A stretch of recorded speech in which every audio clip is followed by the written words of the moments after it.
ಶ್ರೀಗುರುಭ್ಯೋ ನಮಃ. ಹರಿ ಓಂ. ಜನ್ಮಾದ್ಯಸ್ಯ ಯತೋನ್ಮಯಾದಿತರತಶ್ಚಾರ್ಥೇಷ್ವಭಿಜ್ಞಸ್ವರಾಟ್ ತೇನೇ ಬ್ರಹ್ಮಹೃದಾಯಾದಿಕವಯೇ ಮುಹ್ಯಂತಿ ಯಂ ಸೂರಯಃ. ತೇಜೋ ವಾರಿಮೃದಾಂ ಯಥಾ ವಿನಿಮಯೋ ಯತ್ರ ತ್ರಿಸರ್ಗೋ ಮೃಷಾ. ಧಾಮ್ನಾ ಸ್ವೇನ ಸದಾ ನಿರಸ್ತಕುಹಕಂ ಸತ್ಯಂ ಪರಂ ಧೀಮಹಿ.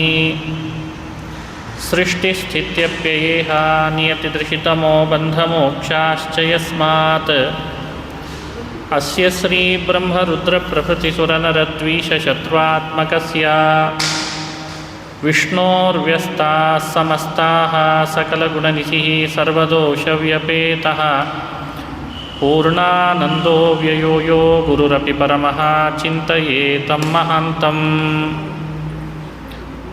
ನಾರಾಯಣಂ ನಮಸ್ಕೃತ್ಯ ನರಂ ಚೈವ ನರೋತ್ತಮಂ ದೇವೀಂ ಸರಸ್ವತೀಂ ವ್ಯಾಸಂ ತತೋ ಜಯಮುದೀರಯೇತ್.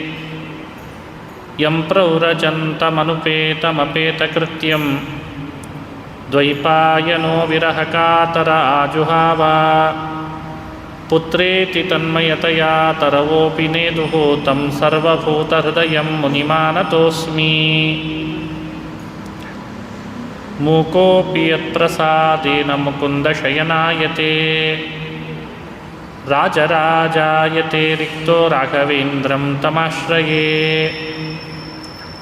ಆಪಾದಮೌಲಿಪರ್ಯಂతం ಗುರುಣಾಮಾಕೃತಿಂ ಸ್ಮರೇತ್ ತೇನ ವಿಘ್ನಾಃ ಪ್ರಣಶ್ಯಂತಿ ಸಿದ್ಧ್ಯಂತಿ ಚ ಮನೋರಥಾಃ.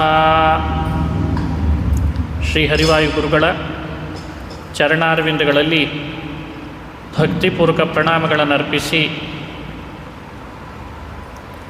ಪುರುಷೋತ್ತಮ ಮಾಸದ ಪರ್ವಕಾಲದಲ್ಲಿ ಕುಂಭಕೋಣ ಕ್ಷೇತ್ರದಲ್ಲಿ ಶ್ರೀಮದ್ ಭಾಗವತದ ದಶಮ ಸ್ಕಂಧದ ಕೆಲವು ಅಧ್ಯಾಯಗಳನ್ನು ಮಹಾನುಭಾವರ ಸನ್ನಿಧಾನದಲ್ಲಿ ಪ್ರವಚನ ಮಾಡ್ತಾ ಇದ್ದೇನೆ. ಪ್ರಸ್ತುತ ಪೀಠಾಧಿಪತಿಗಳಾದ ಶ್ರೀ ವಿದ್ಯಾಶ್ರೀಷ ತೀರ್ಥ ಶ್ರೀಪಾದಂಗಳವರ ಅಡಿದಾವರೆಗಳಲ್ಲಿ ಭಕ್ತಿಪೂರ್ವಕ ನಮಸ್ಕಾರಗಳನ್ನು ಅರ್ಪಿಸಿ, ಅವರ ಆದೇಶದಂತೆ ನಡೀತಾ ಇರುವ ಜ್ಞಾನ ಸತ್ರದಲ್ಲಿ ಭಾಗವತದ ದಶಮ ಸ್ಕಂಧದಲ್ಲಿ ಬರುವ 33ನೇ ಅಧ್ಯಾಯದ ಪ್ರಾರಂಭ, 33ನೇ ಅಧ್ಯಾಯದಿಂದ ಸರಿಸುಮಾರು 55ನೇ ಅಧ್ಯಾಯದವರೆಗೂ ಅಂತ ತಿಳಿಸಿದ್ದಾರೆ. ಅಲ್ಲಿ ಬರುವಂಥ ಕೆಲವು ಸಂಗತಿಗಳನ್ನು ಅನುಸಂಧಾನ ಮಾಡ್ತಾ ಇದ್ದೇನೆ. ಶ್ರೀಕೃಷ್ಣನ ಸನ್ನಿಧಾನ, ಕೃಷ್ಣನ ಎದುರುಗಡೆ ಕುಳಿತು ಪ್ರವಚನ, ಕುಂಭಕೋಣೇಶ್ವರನ ಸನ್ನಿಧಾನ, ಶಾರ್ಗಪಾಣಿಯ ಸನ್ನಿಧಾನದಲ್ಲಿ ಭಾಗವತ ಹೇಳೋದು ಭಾಗ್ಯ. ಶಾರ್ಗಪಾಣಿಯ ಕೈಯಲ್ಲಿ ಬಿಲ್ಲು ಬಾಣಗಳಿವೆ. ಆ ಬಾಣದ ಗುರಿ ಯಾರು ಅಂದಾಗ ವಾದರಾಜರು ನಮ್ಮೆಲ್ಲರ ಪಾಪವೇ ಲಕ್ಷ್ಯ ಅಂತ ಹೇಳಿದ್ದಾರೆ. ಅದರ ಅಭಿಪ್ರಾಯ ಇನ್ನೊಂದು, ಭಗವಂತನ ಕೈಯಲ್ಲಿರುವ ಬಾಣ ಅಂದರೆ ಅಂದು ಶಾರ್ಗಪಾಣಿ ಕೈಯಲ್ಲಿ ಧರಿಸಿದ ಬಾಣ ಬೇರೆ ಯಾರೂ ಅಲ್ಲ, ಮುಖ್ಯ ಪ್ರಾಣನೇ ಭಗವಂತನ ಬಾಣ ಅಂತ ಹೇಳಿದ್ದಾರೆ. ಪಂಚಪ್ರಾಣಾಹ ಪಂಚಬಾಣಾಹ ಅಂತ ಬಹಳ ಪ್ರಸಿದ್ಧಿ. ದೇವರ ಕೈಯಲ್ಲಿರುವ ಬಾಣಗಳು ಬೇರೆ ಅಲ್ಲ, ಮುಖ್ಯ ಪ್ರಾಣ ಬೇರೆ ಅಲ್ಲ ಅಂತ. ವಾದರಾಜರ ಮಾತಿನ ಒಳ ಅರ್ಥ ಹೀಗಿರಬಹುದು. ಇವತ್ತಂತೂ ಕೈಯಲ್ಲಿ ಬಾಣ ಹಿಡಿದು ಓಡಿಸೋದು ಅಂತ ಇಲ್ಲ, ಶಸ್ತ್ರಗಳನ್ನು ಹಿಡಿದು ಓಡಾಡಿದರೆ ನಮ್ಮನ್ನು ಅರೆಸ್ಟ್ ಮಾಡ್ತಾರೆ. ಆದರೆ ಭಗವಂತ ತನ್ನ ಕೈಯಲ್ಲಿ ಬಾಣ ಹಿಡ್ಕೊಂಡು ಪಾಪಗಳನ್ನು ಲಕ್ಷ್ಯ ಮಾಡಿದ್ದಾನೆ ಅಂತ ಹಿಂದೆ ಹೇಳಿದ ಮಾತಿಗೆ ಮುಖ್ಯ ಪ್ರಾಣದೇವರ ಗ್ರಂಥಗಳೇನಿದ್ದಾವೆ, ಮಧ್ವಾಚಾರ್ಯರಾಗಿ ಬರೆದ ಗ್ರಂಥಗಳು, ಭಾಗವತ ತಾತ್ಪರ್ಯ ನಿರ್ಣಯ, ಮಹಾಭಾರತ ತಾತ್ಪರ್ಯ ನಿರ್ಣಯ, ಬ್ರಹ್ಮಸೂತ್ರ ಭಾಷ್ಯ, ಅವೆಲ್ಲ ಬಾಣಗಳು ಅಂತ ಭಾವಿಸಬೇಕು. ಆ ಬಾಣಗಳಿಗೆ ಲಕ್ಷ್ಯ ಯಾವುದು ಅಂದರೆ, ಶಾರ್ಗಪಾಣಿಯ ಬಾಣಗಳಿಗೆ ಲಕ್ಷ್ಯ ನಮ್ಮ ಮಾಡಿದ ಪಾಪಗಳು. ಹಾಗೆ ಇವತ್ತು ಬಾಣಗಳಿಗೆ ಲಕ್ಷ್ಯ ಮುಖ್ಯ ಪ್ರಾಣನ ಮಾತುಗಳೇ ಬಾಣ. ಅವುಗಳಿಗೆ ಲಕ್ಷ್ಯ ಯಾರು ಅಂದರೆ ನಮ್ಮೆಲ್ಲರ ಒಳಗೆ ಸೇರಿಕೊಂಡ ಅಜ್ಞಾನದ ಪಾಪ ಅಂತ ಭಾವಿಸಬೇಕು. ಸರಿಯಾದ ತಿಳುವಳಿಕೆ ಬಹಳ ಮುಖ್ಯ. ತಪ್ಪು ತಿಳುವಳಿಕೆನೇ ಪಾಪ.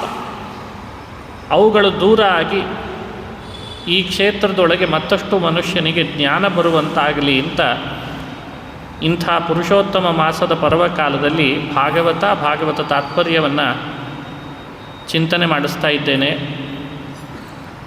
ಶ್ರೀ ಶುಕ ಉವಾಚ ಗೋಪ್ಯಃ ಕೃಷ್ಣೇ ವನಂ ಯಾತೆ ತದನುದ್ರುತಚೇತಸಃ ಕೃಷ್ಣಲೀಲಾಂ ಪ್ರಗಾಯಂತ್ಯೋ ನಿನ್ಯುರ್ದುಃಖೇನ ವಾಸರಾಂ. ಶ್ರೀಕೃಷ್ಣ ಪರಮಾತ್ಮನ ಲೀಲೆಗಳನ್ನು ಗೋಪಿಕಾಸ್ತ್ರೀಯರು ಶ್ರೀಕೃಷ್ಣ ಹೊರಟ್ನಲ್ಲ ಇನ್ನು ಮಥುರಾ ಪಟ್ಟಣಕ್ಕೆ ಅಂತ ಅವನ ವಿರಹದಿಂದ ತಪ್ತರಾಗಿ ದುಃಖ ತಪ್ತರಾಗಿ ಕೆಲವು ದಿನಗಳನ್ನು ಕೃಷ್ಣನ ಕಥೆ ಹೇಳ್ತಾ ಹೇಳ್ತಾ ಕಳೆದ್ರು ಅಂತ. ಇದು ಬಹಳ ಕಷ್ಟದ ಕೆಲಸ. ಬಹಳ ಬೇಕಾದ ಶ್ರೀಕೃಷ್ಣನನ್ನು ಕಣ್ಣಿಗೆ ಕಾಣದ ದೂರ ಆದ ಅಂತಾದಾಗ ಅವನ್ನೇ ನೆನಪಿಸ್ಕೊಂಡು ಕಾಲ ಕಳೆಯೋದಿದೆಯಲ್ಲ, ಅದು ಅಷ್ಟಿಷ್ಟಲ್ಲದ ಕಷ್ಟ. ಬೇಕಾದವರು ಹತ್ತಿರದಲ್ಲಿದ್ದಾಗ ಸಮಸ್ಯೆ ಇರಲ್ಲ, ಹೇಗಿದ್ದರೂ ಹತ್ತಿರದಲ್ಲಿದ್ದಾನಲ್ಲ ಅಂತ. ದೂರ ಹೋದ ಮೇಲೆ ಅವನ ಬಗ್ಗೆ ನಮಗೆ ಆತಂಕ, ಅವನ ಬಗ್ಗೆ ಇರುವ ವಾತ್ಸಲ್ಯದಿಂದ ಮತ್ತಷ್ಟು ನಮಗೆ ಕಳವಳ ಎಲ್ಲ ಆಗಲಿಕ್ಕೆ ಪ್ರಾರಂಭ ಆಗ್ತದೆ. ಆ ಸಮಯದೊಳಗೆ ಗೋಪಿಕಾಸ್ತ್ರೀಯರು ಕೃಷ್ಣನ ಲೀಲೆಗಳನ್ನು ಹೇಗೆ ನೆನಪಿಸ್ಕೊಂಡ್ರು, ಅದು ದಶಮಸ್ಕಂಧದ 33ನೇ ಅಧ್ಯಾಯದ ಪ್ರಾರಂಭ ವೇಣುಗೀತ ಅಂತ ಆಗ್ತಾ ಇದೆ. ವೇಣುಗೀತೆ ಅಂದರೆ ಬಹಳ ಪ್ರಸಿದ್ಧ. ವೇಣು ಅಂದರೆ ಶ್ರೀಕೃಷ್ಣ ಕೈಯಲ್ಲಿ ಹಿಡಿದಂತಹ ವಾದ್ಯ ವಿಶೇಷ. ಅದನ್ನು ಬಿದಿರುಗಳಿಂದ ತಯಾರು ಮಾಡ್ತಾರೆ, ಬಿದಿರು ಗಿಡದಿಂದ. ಅದು ಕೃಷ್ಣನ ಕೆಳತುಟಿಯಲ್ಲಿ ಯಾವಾಗಲೂ ಇರ್ತಿತ್ತಂತೆ. ಆ ರಂಧ್ರಗಳಲ್ಲಿ ಕೃಷ್ಣ ಗಾಳಿ ತುಂಬಿ ತುಂಬಿ ವೇಣುನಾದ ಮಾಡಿ ಗೋಪಿಕೆಯರ ಮನಸ್ಸನ್ನೆಲ್ಲ ಆಕರ್ಷಣೆ ಮಾಡಿ ತನ್ನ ಎಡೆಗೆ ಎಳೀತಿದ್ದ ಅಂತ ಕಥೆ. ಬಹಳ ರಾಗಬದ್ಧವಾದ ಗೀತೆ ಇದು. ವೇಣುವೇ ನಾದ ಆಗ್ತಿದೆಯೇನೋ ಅಂತನ್ನುವಂತೆ ಕೇಳಿಸ್ತದೆ ಇದನ್ನು ಹೇಳುವಾಗ. ಗೋಪ್ಯ ಊಚುಹು, ಗೋಪಿಕೆಯರು ಹೇಳ್ತಿದ್ರಂತೆ, ವಾಮ ಬಾಹು ಕೃತ ವಾಮ ಕಪೋಲೋ ವಲ್ಗಿದಭ್ರುರಧರಾರ್ಪಿತವೇಣುಂ ಕೋಮಲಾಂಗುಲಿಭಿರಾಶ್ರಿತಮಾರ್ಗಂ ಗೋಪ್ಯೈರಯತಿ ಯತ್ರ ಮುಕುಂದಃ ವ್ಯೋಮಯಾನವನಿತಾಃ ಸಹ ಸಿದ್ಧೈಃ ವಿಸ್ಮಿತಾಸ್ತದುಪಧಾರ್ಯ ಸಲಜ್ಜಾಃ ಕಾಮಮಾರ್ಗಣಸಮರ್ಪಿತಚಿತ್ತಾಃ ಕಶ್ಮಲಂ ಯಯುರಪಸ್ಮೃತನೀವ್ಯಃ ಹಂತಚಿತ್ರಮಬಲಾಃ ಶೃಣುತೇದಂ ಹಾರಭಾಸ ಉರಸಿ ಸ್ಥಿತವಿದ್ಯುತ್ ನಂದಸೂನುರಯಮಾರ್ತಜನಾನಾಂ ಶರ್ಮದೋ ಯರ್ಹಿ ಕೂಜಿತವೇಣು. ಹೀಗೆ ಈ ಶ್ಲೋಕಗಳು ಪ್ರಾರಂಭ ಆಗಿದ್ದಾವೆ. ಇನ್ನೂ ರಾಗವಾಗಿ ಹೇಳಲಿಕ್ಕೂ ಆಗ್ತದೆ, ಅರ್ಥ ತಿಳಿಲೇಬೇಕು ಅಂತೇನಿಲ್ಲ. ವ್ಯಾಸರ ಮಾತುಗಳೇ ಹಾಗೆ. ಚೆನ್ನಾಗಿ ಅನುಸಂಧಾನ ಮಾಡ್ತಾ ಅರ್ಥವನ್ನು ಅಲ್ಲೇ ಮೈಮರೆತು ಬಿಟ್ಟರೆ ಇಲ್ಲೇ ಕೃಷ್ಣನಿದ್ದಾನೆ, ಇಲ್ಲೇ ಲತಾ ಮಂಟಪಗಳು, ಗೋಪಿಕೆಯರು ಸುತ್ತುವರೆದಿದ್ದಾರೆ, ಕೈಯಲ್ಲಿ ಕೃಷ್ಣ ವೇಣು ಹಿಡಿದಿದ್ದಾನೆ, ರಂಧ್ರಗಳಲ್ಲಿ ಗಾಳಿ ತುಂಬುತ್ತಿದ್ದಾನೆ, ಆಕಾಶದಲ್ಲಿ ದೇವಾನುದೇವತೆಗಳು ದೇವತಾಸ್ತ್ರೀಯರು ವೇಣುನಾದ ಕೇಳಬೇಕು, ಗೋಪಿಕೆಯರ ರಾಸವನ್ನು ನೋಡಬೇಕು ಅಂತ ಬಂದಿದ್ದಾರೆ ಪ್ರೇಕ್ಷಕರಾಗಿ. ಅವರಿಗೆ ಮುಂದೆ ಮುಂದೆ ಸಾಗಲಿಕ್ಕಾಗ್ತಾ ಇಲ್ಲ. ಅಷ್ಟು ಆ ದೃಶ್ಯ ಎಲ್ಲಿ ಕಣ್ತಪ್ಪಿ ಹೋಗ್ತದೋ ಒಂದೊಂದು ದೃಶ್ಯ, ಒಂದೊಂದು ಶಬ್ದ ನಾದ ಅಂತ ಆನಂದ ಪಡ್ತಾ ಇದ್ದಾರೆ ಅಂತ ವರ್ಣನೆ ಮಾಡ್ತಾ ಇದೆ. ವಾಮ ಬಾಹು ಕೃತ ವಾಮ ಕಪೋಲೋ, ಶ್ರೀಕೃಷ್ಣನ ಎಡಗೈಯಿಂದ ಆ ವೇಣುವನ್ನು ಹೀಗೆ ಹಿಡಿದಿದ್ದಂತೆ. ಅದು ವಾಮ ಕಪೋಲೋ, ಎಡಭಾಗದ ಕಪೋಲಕ್ಕೆ ತಾಗಿತ್ತಂತೆ. ಒಂದೊಂದು ವೇಣುವಿನ ರಂಧ್ರದೊಳಗೆ ಗಾಳಿ ಹೊರಬರಬೇಕಾದ್ರೆ ಮೊದಲನೇ ರಂಧ್ರದಲ್ಲಿ ಕೃಷ್ಣ ತನ್ನ ಗಾಳಿಯನ್ನು ಒಳಗೆ ಹಾಕ್ತಿದ್ದಂತೆ. ವಲ್ಗಿದಭ್ರುರಧರಾರ್ಪಿತವೇಣು, ವಲ್ಗಿದಭ್ರುರಧರಾರ್ಪಿತವೇಣು, ಅಧರ ಅಂದರೆ ಕೆಳತುಟಿ, ವೇಣುವನ್ನು ಕೆಳತುಟಿಗೆ ಹಚ್ಚಿ ತನ್ನ ಒಳಗಿರುವ ಗಾಳಿಯನ್ನು ವೇಣುವಿನಲ್ಲಿ ತುಂಬುತ್ತಿದ್ದಂತೆ. ಬೆರಳುಗಳನ್ನು ವೇಣುವಿನ ಮೇಲೆ ಆಡಿಸ್ತಿದ್ದಂತೆ. ಕೋಮಲಾಂಗುಲಿಭಿರಾಶ್ರಿತ ಮಾರ್ಗಂ ಗೋಪ್ಯೈರಯತಿ ಯತ್ರ ಮುಕುಂದ. ಆ ವೇಣುಗೀತೆ ಕೇಳ್ತಾ ಕೇಳ್ತಾ ಗೋಪಿಕಾ ಸ್ತ್ರೀಯರು ಎಲ್ಲೆಲ್ಲಿ ಯಾವ್ಯಾವ ಕೆಲಸದಲ್ಲಿ ತೊಡಗಿದ್ರೋ ಅದನ್ನೆಲ್ಲ ಬಿಟ್ಟು ಯತ್ರ ಮುಕುಂದ ಗೋಪ್ಯ ಈರಯತಿ, ಅಲ್ಲಿಗೆ ಬಂದು ಗೋಪಿಕಾ ಸ್ತ್ರೀಯರು ವೇಣುನಾದಕ್ಕೆ ಅಂತ ಬಂದಾಗ ಆಕರ್ಷಿತರಾಗಿ ಸೇರ್ತಿದ್ರು ಅಂತ. ಬಹಳ ವಿಸ್ತೃತವಾದ ವರ್ಣನೆ. ಗೋಪಿ ಲೋಲನಾದ ಶ್ರೀಕೃಷ್ಣ ಹೇಗೆಲ್ಲ ಅವರನ್ನು ವಿಹಾರ ಮಾಡಿಸ್ತಿದ್ದ ಅಂತನ್ಲಿಕ್ಕೆ ಅವರ ಬಾಯಲ್ಲಿ ಬಂದ ಮಾತುಗಳೇ ನಿದರ್ಶನ. ಬರ್ಹಿಣಸ್ತವಕ ಧಾತು ಪಲಾಶೈ ಬದ್ಧಮಲ್ಲ ಪರಿಬರ್ಹ ವಿಡಂಬ ಕರ್ಹಿ ಚಿತ್ಸಬಲ ಆಲಿಸ ಗೋಪೈ ಗಾಸ್ಸಮಾಹ್ವಯತಿ ಯತ್ರ ಮುಕುಂದ.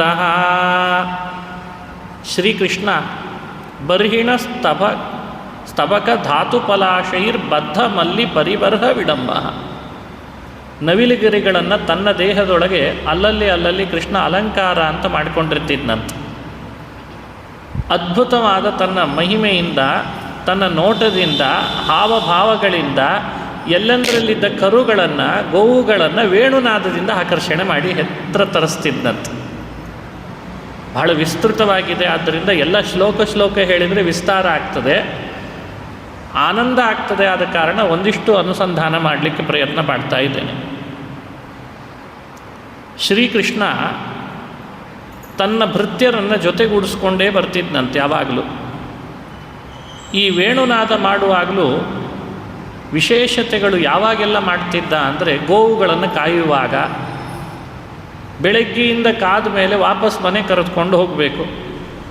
ಒಂದೊಂದೇ ಆಕಳುಗಳನ್ನು ಬಾ ಅಂತ ಕರಿತಾ ಕೊಡೋದಕ್ಕಿಂತ ಸಮಯ ಆಗಿದೆ, ಮನೆಗೆ ಹೋಗಬೇಕಿನ್ನು ಅಂತ ವೇಣುನಾದ ಮಾಡ್ತಿದ್ದಂತೆ ಕೃಷ್ಣ. ಆ ವೇಣುನಾದ ಆದಾಗ ಅವುಗಳಿಗೆ ಅರ್ಥ ಆಗ್ತಾ ಇತ್ತು, ಶ್ರೀಕೃಷ್ಣ ವೇಣುನಾದ ಮಾಡಿ ಮನೆ ಕರೆದುಕೊಂಡು ಹೋಗಲಿಕ್ಕೆ ನಮ್ಮನ್ನು ತಯಾರು ಮಾಡ್ತಿದ್ದಾನೆ, ನಾವೆಲ್ಲ ಒಟ್ಟುಗೂಡಿ ಹೋಗಬೇಕು ಅಂತ ಗೊತ್ತಾಗ್ತಿತ್ತಂತೆ. ಅನುಚರೈ ಸಮನುವರ್ಣಿತ ವೀರ್ಯ ಆದಿ ಪೂರುಷೈವಾಚಲಭೂತಿ ವನಚರೋ ಗಿರಿತಟೇಶು ಚರಂತೀ ವೇಣುನಾಹ್ವಯತಿ ಗಾಸ್ಸ ಯದಾಹಿ. ಸುತ್ತಲೂ ಇದ್ದ ಅವನ ಅನುಚರರು, ಗೋಪಾಲಕರು ಕೃಷ್ಣನ ಜೊತೆಗೆ ಬೇರೆ ಹರಟೆ ಹೊಡಿಲಿಕ್ಕೆ ಅವಕಾಶವೇ ಇಲ್ಲ. ಎಲ್ಲ ಗೊತ್ತೇ ಇದೆ ಕೃಷ್ಣನಿಗೆ. ಆದರೂ ಕೂಡ ಶ್ರೀಕೃಷ್ಣನ ಕಥೆಗಳನ್ನೇ ಕೃಷ್ಣನಿಗೆ ಹೇಳ್ತಿದ್ರಂತವ್ರು. ಏನು ಪರಾಕ್ರಮ ತೋರಿಸ್ದಿ ಮಾರ, ಯಾವತ್ತು ಹ್ಯಾಗೆ ಕಾಳಿಂಗನನ್ನು ಮರ್ದನ ಮಾಡ್ದಿ, ಏನು ಅದ್ಭುತ ಕೃಷ್ಣ ನೀನು ಅಂತ ಅವನ ಕಥೆಯನ್ನು ಅವನಿಗೆ ಹೇಳೋರಂತ. ಅದಕ್ಕೆ ಅನುಚರೈ ಸಮನುವರ್ಣಿತ ವೀರ್ಯ ಆದಿಪೂರುಷೈವಾಚಲಭೂತಿ ವನಚರೋ ಗಿರಿತಟೇಶು ಚರಂತೀ ವೇಣುನಾಹ್ವಯತಿ ಗಾಸ್ಸ ಯದಾಹಿ. ಅಲ್ಲಿದ್ದ ಲತಾ ಬಳ್ಳಿಗಳನ್ನು ಯಾರಾದರೂ ಮಾತಾಡಿಸಿದ್ರೆ ಅವು ಹೇಳ್ತಿದ್ವಂತೆ, ಕೃಷ್ಣ ಎಷ್ಟು ಚೆನ್ನಾಗಿದ್ದಾನಲ್ಲ ಅಂತ. ಅವುಗಳಿಗೆ ಆಸೆ ಅಂತೆ, ಇನ್ಯಾವುದೋ ಬಳ್ಳಿಗೆ ಅಂಟ್ಕೊಂಡು ಕೃಷ್ಣ ನಿಂತು ಬಿಡ್ತಾನೋ ಏನೋ, ನಮ್ಮನ್ನು ಅಂಟುಕೊಂಡು ನಿಲ್ಲಿ ಅಂತಿದ್ರಂತೆ.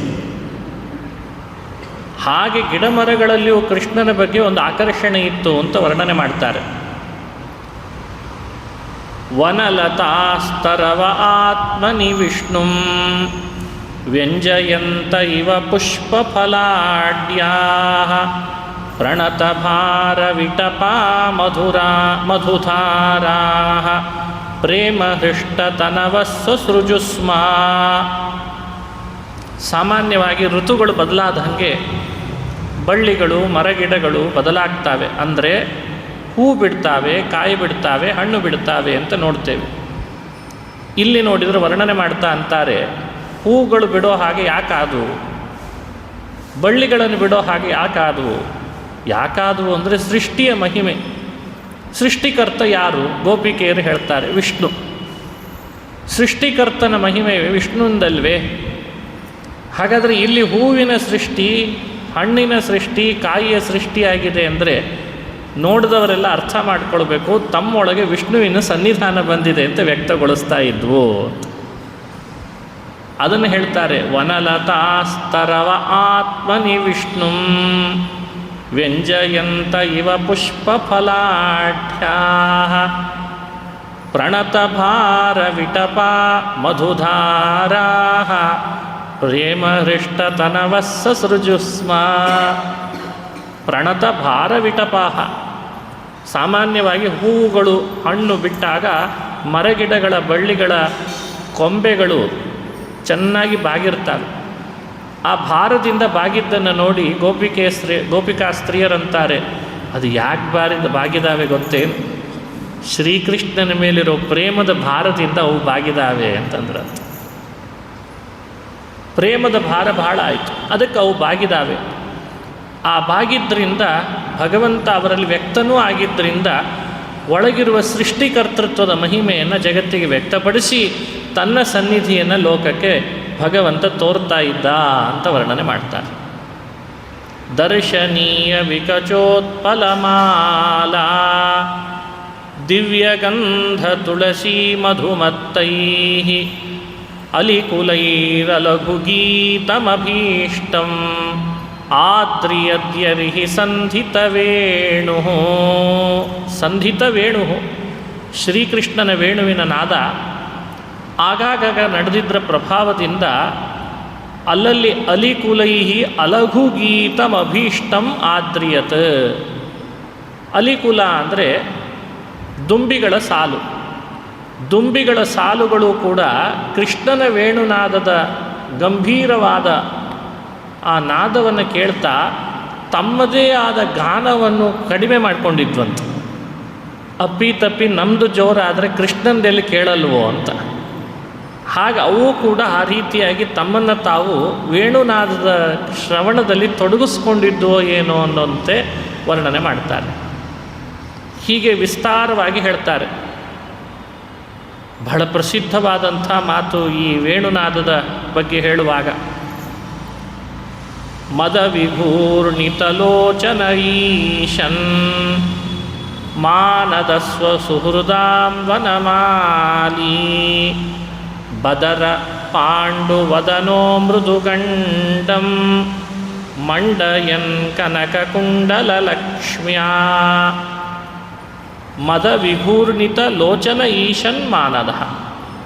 ಭಗವಂತ ವೇಣುನಾದ ಮಾಡ್ತಾ ಕೊರಳಲ್ಲಿ ವನಮಾಲೆಯನ್ನು ಹಾಕಿದ್ದ.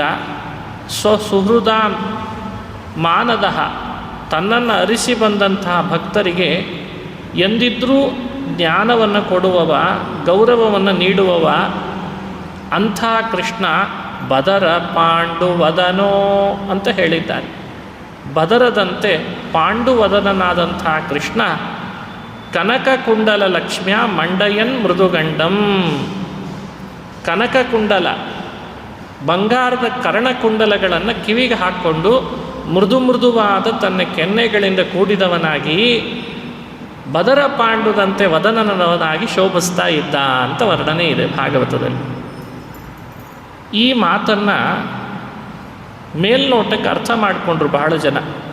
ಕೃಷ್ಣನ ವರ್ಣನೆ ಇದೆಲ್ಲ ಅವರಿಗೆ ಬದರ ಪಾಂಡುವದನ ಅಂದರೆ ಏನು ಅಂತ ಅರ್ಥ ಆಗಲಿಲ್ಲ. ಬದರ ಅಂದರೆ ಬೋರೆ ಹಣ್ಣು ಅಂತ ಅರ್ಥ ಬರೆದ್ರು ಕೆಲವರಂತೂ. ಭಾಗವತದಲ್ಲಿ ಬದರ ಶಬ್ದಕ್ಕೆ ಕೆಲವರು ವ್ಯಾಖ್ಯಾನ ಮಾಡುವಾಗ ಕೃಷ್ಣನ ಮುಖ ಹೇಗಿದೆ ಅಂದರೆ ಬೋರೆ ಹಣ್ಣಿದ್ದ ಹಾಗಿದೆ ಅಂತ. ಬೋರೆ ಹಣ್ಣು ಬೆಳಗಿರ್ತದ, ಪಾಂಡುವದನ ಅಂತಿದೆ. ಮಧ್ವಾಚಾರ್ಯರು ಬಂದ ಮೇಲೆ ಈ ಶ್ಲೋಕಕ್ಕೆ ಸರಿಯಾದ ಅರ್ಥವನ್ನು ಮಾಡಿದರು.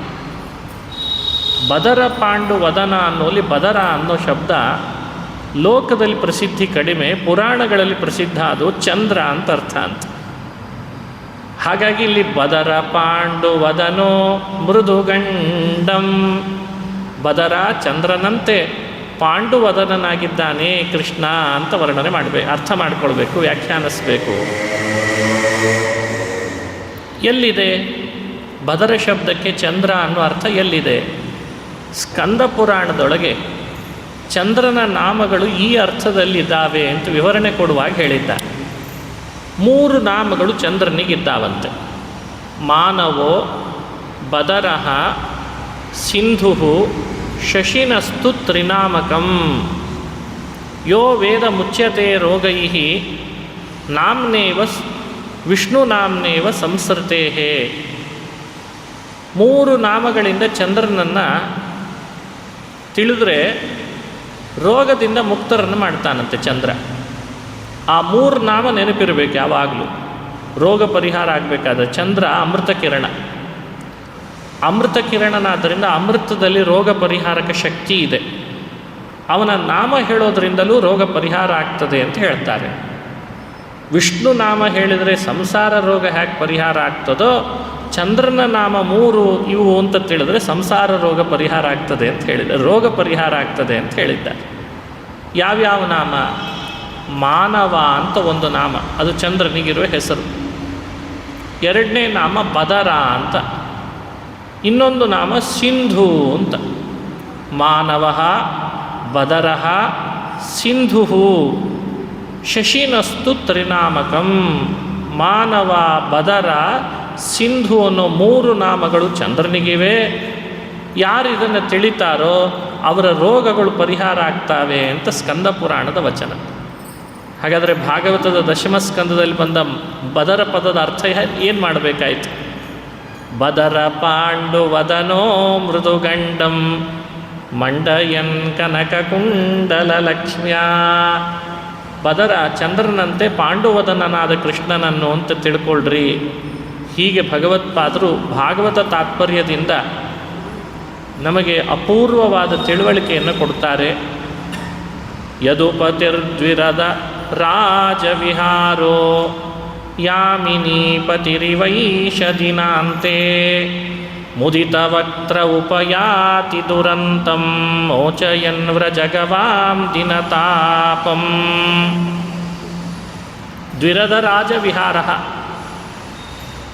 ಯಾಮಿನೀಪತಿ ಇವ ಏಷಃ ದಿನಾಂತೆ. ದಿನ ಕಳೀತಿರಲಿಕ್ಕೆ ಕೃಷ್ಣ ಚಂದ್ರನಂತೆ ರಾತ್ರಿಗಳ ಕಾಲ ಎಲ್ಲ ವಿಹಾರ ಮಾಡ್ತಾನೆ. ಮುದಿತ ವಕ್ತ್ರ ಉಪಯಾತಿ ದುರಂತಂ ಮೋಚಯನ್ ವ್ರಜಗವಾಂ ದಿನ ತಾಪಂ. ದಿನಗಳಲ್ಲಿ ಎಷ್ಟೇ ತಾಪ ಇದ್ದರೂ ಕೃಷ್ಣನನ್ನು ನೋಡಿದರೆ ಸಾಕು, ಮಂದಹಾಸ ಬೀರುವ ಕೃಷ್ಣನನ್ನು, ಆ ತಾಪ ಎಲ್ಲ ಕಳೆದು ಹೋಗ್ತಿತ್ತಂತೆ.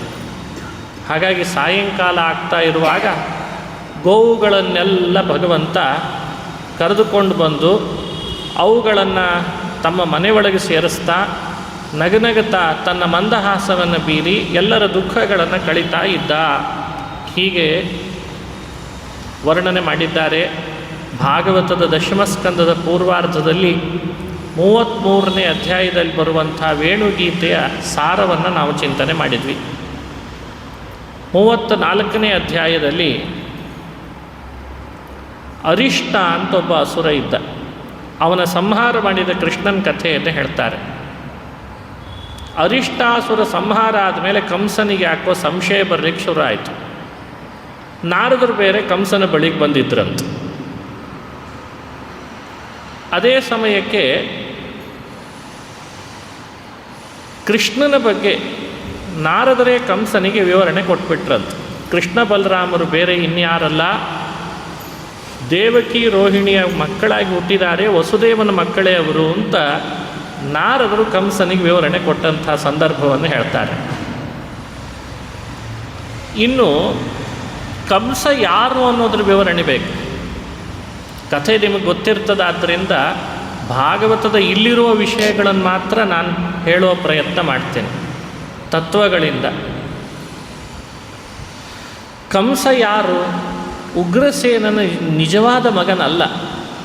ಉಗ್ರಸೇನನ ಹೆಂಡತಿಯಲ್ಲಿ ಹುಟ್ಟಿದಂತಹ ಒಬ್ಬ ದ್ರುಮಿಲ ಅನ್ನೋ ಗಂಧರ್ವನ ಮಗ ಅನ್ನೋ ಚರಿತ್ರೆಯನ್ನು ಈ 34ನೇ ಅಧ್ಯಾಯದಲ್ಲಿ ಹೇಳಿಬಿಡ್ತಾರೆ, ಸತ್ಯವನ್ನು.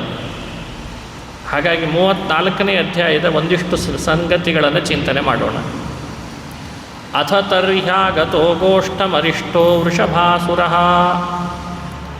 ಅರಿಷ್ಟ ಅನ್ನೋ ಹೆಸರಿನ ಒಬ್ಬ ಅಸುರ, ಅವನಿಗೆ ವೃಷಭಾಸುರ ಅಂತ ಹೇಳಿ ಕರೀತಾರೆ. ಮಹೀಂ ಮಹಾಕಕುತ್ಕಾಯ, ದೊಡ್ಡ ಎತ್ತಿನ ದೇಹ ತಗೊಂಡು ಬಂದಿದ್ದಾನೆ. ಎತ್ತು ಅಂದರೆ ಕಕುತ್ಕಾಯ, ದೊಡ್ಡ ಎತ್ತಿನ ದೇಹವನ್ನು ತಗೊಂಡು ಬಂದಿದ್ದಾನೆ. ಕಾಲಿನಿಂದ ನೆಲವನ್ನು ಕೆದರ್ತಾ ಇದ್ದಾನೆ, ಬಾಯಿಯಿಂದ ಕರ್ಕಶವಾದ ಧ್ವನಿ ಮಾಡ್ತಾ ಇದ್ದಾನೆ, ತನ್ನ ಬಾಲವನ್ನು ಎಲ್ಲಂದರಲ್ಲಿ ಅಳಗಾಡಿಸ್ತಾ ಕೋಡ್ನಿಂದ ತಿವಿಬೇಕು ಎಲ್ಲರನ್ನ ಅನ್ನೋ ಹಾಗೆ ಕೋಡನ್ನು ಮುಂದೆ ಮಾಡಿಕೊಂಡು ಓಡಿ ಬರ್ತಾ ಇದ್ದಾನೆ ವೃಷಭಾಸುರ, ಅರಿಷ್ಟಾಸುರ. ಕಿಂಚಿತ್ ಕಿಂಚಿತ್ ಶಕ್ರನ್ ಮುಂಚನ್ ಮೂತ್ರಯನ್ ಸ್ತಬ್ಧಲೋಚನ ಯಸ್ಯ ನಿರ್ಹಾದಿತೇನಾಂಗ ನಿಷ್ಠುರೇಣ ಗವಾಮೃಣ. ಅಲ್ಲಲ್ಲಿ ಮೂತ್ರ ಮಾಡ್ತಾ ಇದ್ದ, ಸಗಣಿ ಹಾಕ್ತಾ ಇದ್ದ. ಸ್ತಬ್ಧಲೋಚನ, ಕಣ್ಣು ವಿಚಿತ್ರ ಮಾಡಿಕೊಂಡಿದ್ದಾನೆ. ಪತಂತ್ಯಕಾಲತೋ ಗರ್ಭಾ ಸ್ರವಂತಿ ಸ್ಮ ಭಯೇನ ವೈ. ಇವನ ಧ್ವನಿ, ಇವನು ಬರ್ತಾ ಇರುವಂಥ ವೇಗ, ಆ ಕಣ್ಣು ಕೆಂಪು ಮಾಡಿದ್ದು, ವಕ್ರವಾದ ದೃಷ್ಟಿ, ಕೋಡು ಮುಂದೆ ಮಾಡಿಕೊಂಡಿದ್ದು, ಕಾಲು ಕೆದರಿ ಭೂಮಿಯಲ್ಲಿದ್ದ ಮಣ್ಣನ್ನೆಲ್ಲ ಮೇಲ್ಮೇಲೆ ಎಬ್ಬಿಸ್ತಾ ಇದ್ದದ್ದು ನೋಡಿದರೆ ಯಾರಾದರೂ ಗರ್ಭಿಣಿ ಸ್ತ್ರೀಯರಿದ್ದರೆ ಭಯದಿಂದ ಅಲ್ಲೇ ಗರ್ಭಸ್ರಾವ ಆಗೋಗ್ತಿತ್ತಂತ. ಅಂಥ ವಿಚಿತ್ರ ಕ್ರೌರ್ಯ ಇತ್ತಂತ. ತಂ ತೀಕ್ಷ್ಣ ಶೃಂಗ ಮುದ್ವೀಕ್ಷ್ಯ ಗೋಪ್ಯೋ ಗೋಪಾಶ್ಚ ತತ್ರಸುಹು. ಚೂಪು ಕೋಡು ಯಾರಿಗಾದರೂ ಸ್ವಲ್ಪ ತಗಲಿದರೆ ಸಾಕು ಸತ್ಯ ಹೋಗ್ತಿದ್ರಂತ, ಅಷ್ಟು ಚೂಪಾಗಿತ್ತಂತೆ ಕೋಡು. ಬರೋ ರಭಸವನ್ನು ನೋಡಿ ಗೋಪಿಕಾ ಸ್ತ್ರೀಯರು ಗೋಪಾಲಕರು ಹೆದರಿಬಿಟ್ಟು ಓಡಿ ಹೋದ್ರಂತ. ಪಶವೋ ದುದ್ರುವಿರ್ಭೀತಾಹ, ಗೋಪಿಕೆಯರು ಓಡಿ ಹೋದರು, ಅಲ್ಲಿದ್ದ ಗೋವುಗಳು ಓಡಿ ಹೋದವು. ಏನು ಬಂತಲ್ಲ ಪರಿಸ್ಥಿತಿ ಇಲ್ಲಿ ಅಂತ ಓಡಿ ಹೋಗ್ತಾ ಇದ್ದಾರೆ. ಕೃಷ್ಣನನ್ನು ಶರಣು ಬರ್ತಾರೆ ಗೋಪಾಲಕರು. ಕೃಷ್ಣ ಕೃಷ್ಣೇತಿ ತೇ ಸರ್ವಂ ಗೋವಿಂದಂ ಶರಣಂ ಯಯೋ. ಕೃಷ್ಣ ಕೃಷ್ಣ ಗೋವಿಂದ ಅಂತ ಕೃಷ್ಣನನ್ನು ಶರಣು ಬಂದಿದ್ದಾರೆ. ಭಗವಾನಥ ತದ್ವೀಕ್ಷ್ಯ ಗೋಕುಲಂ ಭಯ ವಿದ್ರುತಂ. ಕೃಷ್ಣ ನೋಡಿದ, ಆ ಬರ್ತಾ ಇದ್ದ ಅರಿಷ್ಟಾಸುರನನ್ನು ಕಂಡ. ಅವನನ್ನು ಕೊಲ್ಲಬೇಕು ಅಂತ ಹೇಳಿ ಮೊದಲು ಇವರಿಗೆ ಅಭಯ ಪ್ರದಾನ ಮಾಡಿದ. ಮಾ ಭೈಷ್ಟೇತಿ ಗಿರಾಶ್ವಾಸ್ಯ ವೃಷಾಸುರ ಮಪಾಹ್ವಯತ್. ಮಾ ಭೈಷ್ಟ, ಯಾರು ಹೆದರಬೇಡ್ರಿ, ನಾನಿದ್ದೇನೆ, ಯಾರು ಹೆದರಬೇಡ್ರಿ ಅಂತ ಅಭಯವನ್ನು ಕೊಟ್ಟು ವೃಷಭಾಸುರನ ವಿರುದ್ಧ ಯುದ್ಧ ಮಾಡಲಿಕ್ಕೆ ಹೋದ. ಗೋಪಾಲೈ ಪಶುಭಿರ್ಮಂದ ತ್ರಾಸಿತೈ ಕಿಮಸತ್ತಮ. ಬಲದರ್ಪಾಪಹಂ ದುಷ್ಟಾನಾಂ ಬಲದರ್ಪ ಅಹಂ ದುಷ್ಟಾನಾಂ ತ್ವದ್ವಿಧಾನಾಂ ದುರಾತ್ಮನಾಂ. ನಿನ್ನಂಥ ದುಷ್ಟರಿಗೆ ತಕ್ಕ ಶಾಸ್ತಿ ಮಾಡೋನು ನಾನೇ, ನಿನ್ನ ಅಹಂಕಾರ ಕಳೆಯೋನು ನಾನೇ ಅಂತ ಹೇಳಿ ತನ್ನ ಎರಡೂ ಭುಜಗಳಿಗೆ ಇತ್ಯಾಸ್ಫೋಟ್ಯ ಅಚ್ಯುತೋರಿಷ್ಟಂ ತಲಶಬ್ದೇನ ಕೋಪಯನ್. ತನ್ನ ಎರಡೂ ಭುಜಗಳಿಗೆ ತಟ್ಟಿದ, ಸ್ಫೋಟದ ಶಬ್ದ ಬಂತು. ಸಖ್ಯುರಂಸೆ ಭುಜಾಭೋಗಂ ಪರ್ಯಾಯ ಪ್ರಸಾರ್ಯಾವಸ್ಥಿತೋ ಹರಿ ಸೋಪ್ಯೇವಂ ಕೋಪಿತೋರಿಷ್ಟ ಕುರೇಣಾವನಿ ಮುಲ್ಲಿಖನ್. ಕೃಷ್ಣ ಯುದ್ಧಕ್ಕೆ ಬರೋದನ್ನು ನೋಡಿದಂಥ ಅರಿಷ್ಟಾಸುರ ಮತ್ತಷ್ಟು ಸಿಟ್ಟು ಬಂದು ನೆಲವನ್ನು ಮತ್ತೆ ಕೆದರಿ ಇವನು ವಿರುದ್ಧ ಯುದ್ಧ ಮಾಡಲಿಕ್ಕೆ ಅಂತ ಉದ್ಯತ್ ಪುಚ್ಛಂ ಬಾಲ ಮೇನ್ ಮಾಡಿಕೊಂಡು ಕೃಷ್ಣನ ಮೇಲೆ ಎಗರಿ ಬಂದಂತೆ. ಕೃಷ್ಣ ಎಗರಿ ಬರ್ತಾ ಇರೋದನ್ನು ನೋಡಿ ಕೋಡು ಮುಂದೆ ಇದ್ದದ್ದಕ್ಕೆ ಮೊದಲು ಅದರ ಕೋಡೆ ಹಿಡ್ದ, 2 ಕೋಡೆ ಹಿಡ್ದ. ಗೃಹೀತ್ವಾ ಶೃಂಗಯೋಸ್ತಂವ 18 ಪದಾನಿ ಸಹ ಪ್ರತ್ಯಪೋವಾಹ ಭಗವಾನ್ ಗಜ ಪ್ರತಿಗಜಂ ಯಥಾ.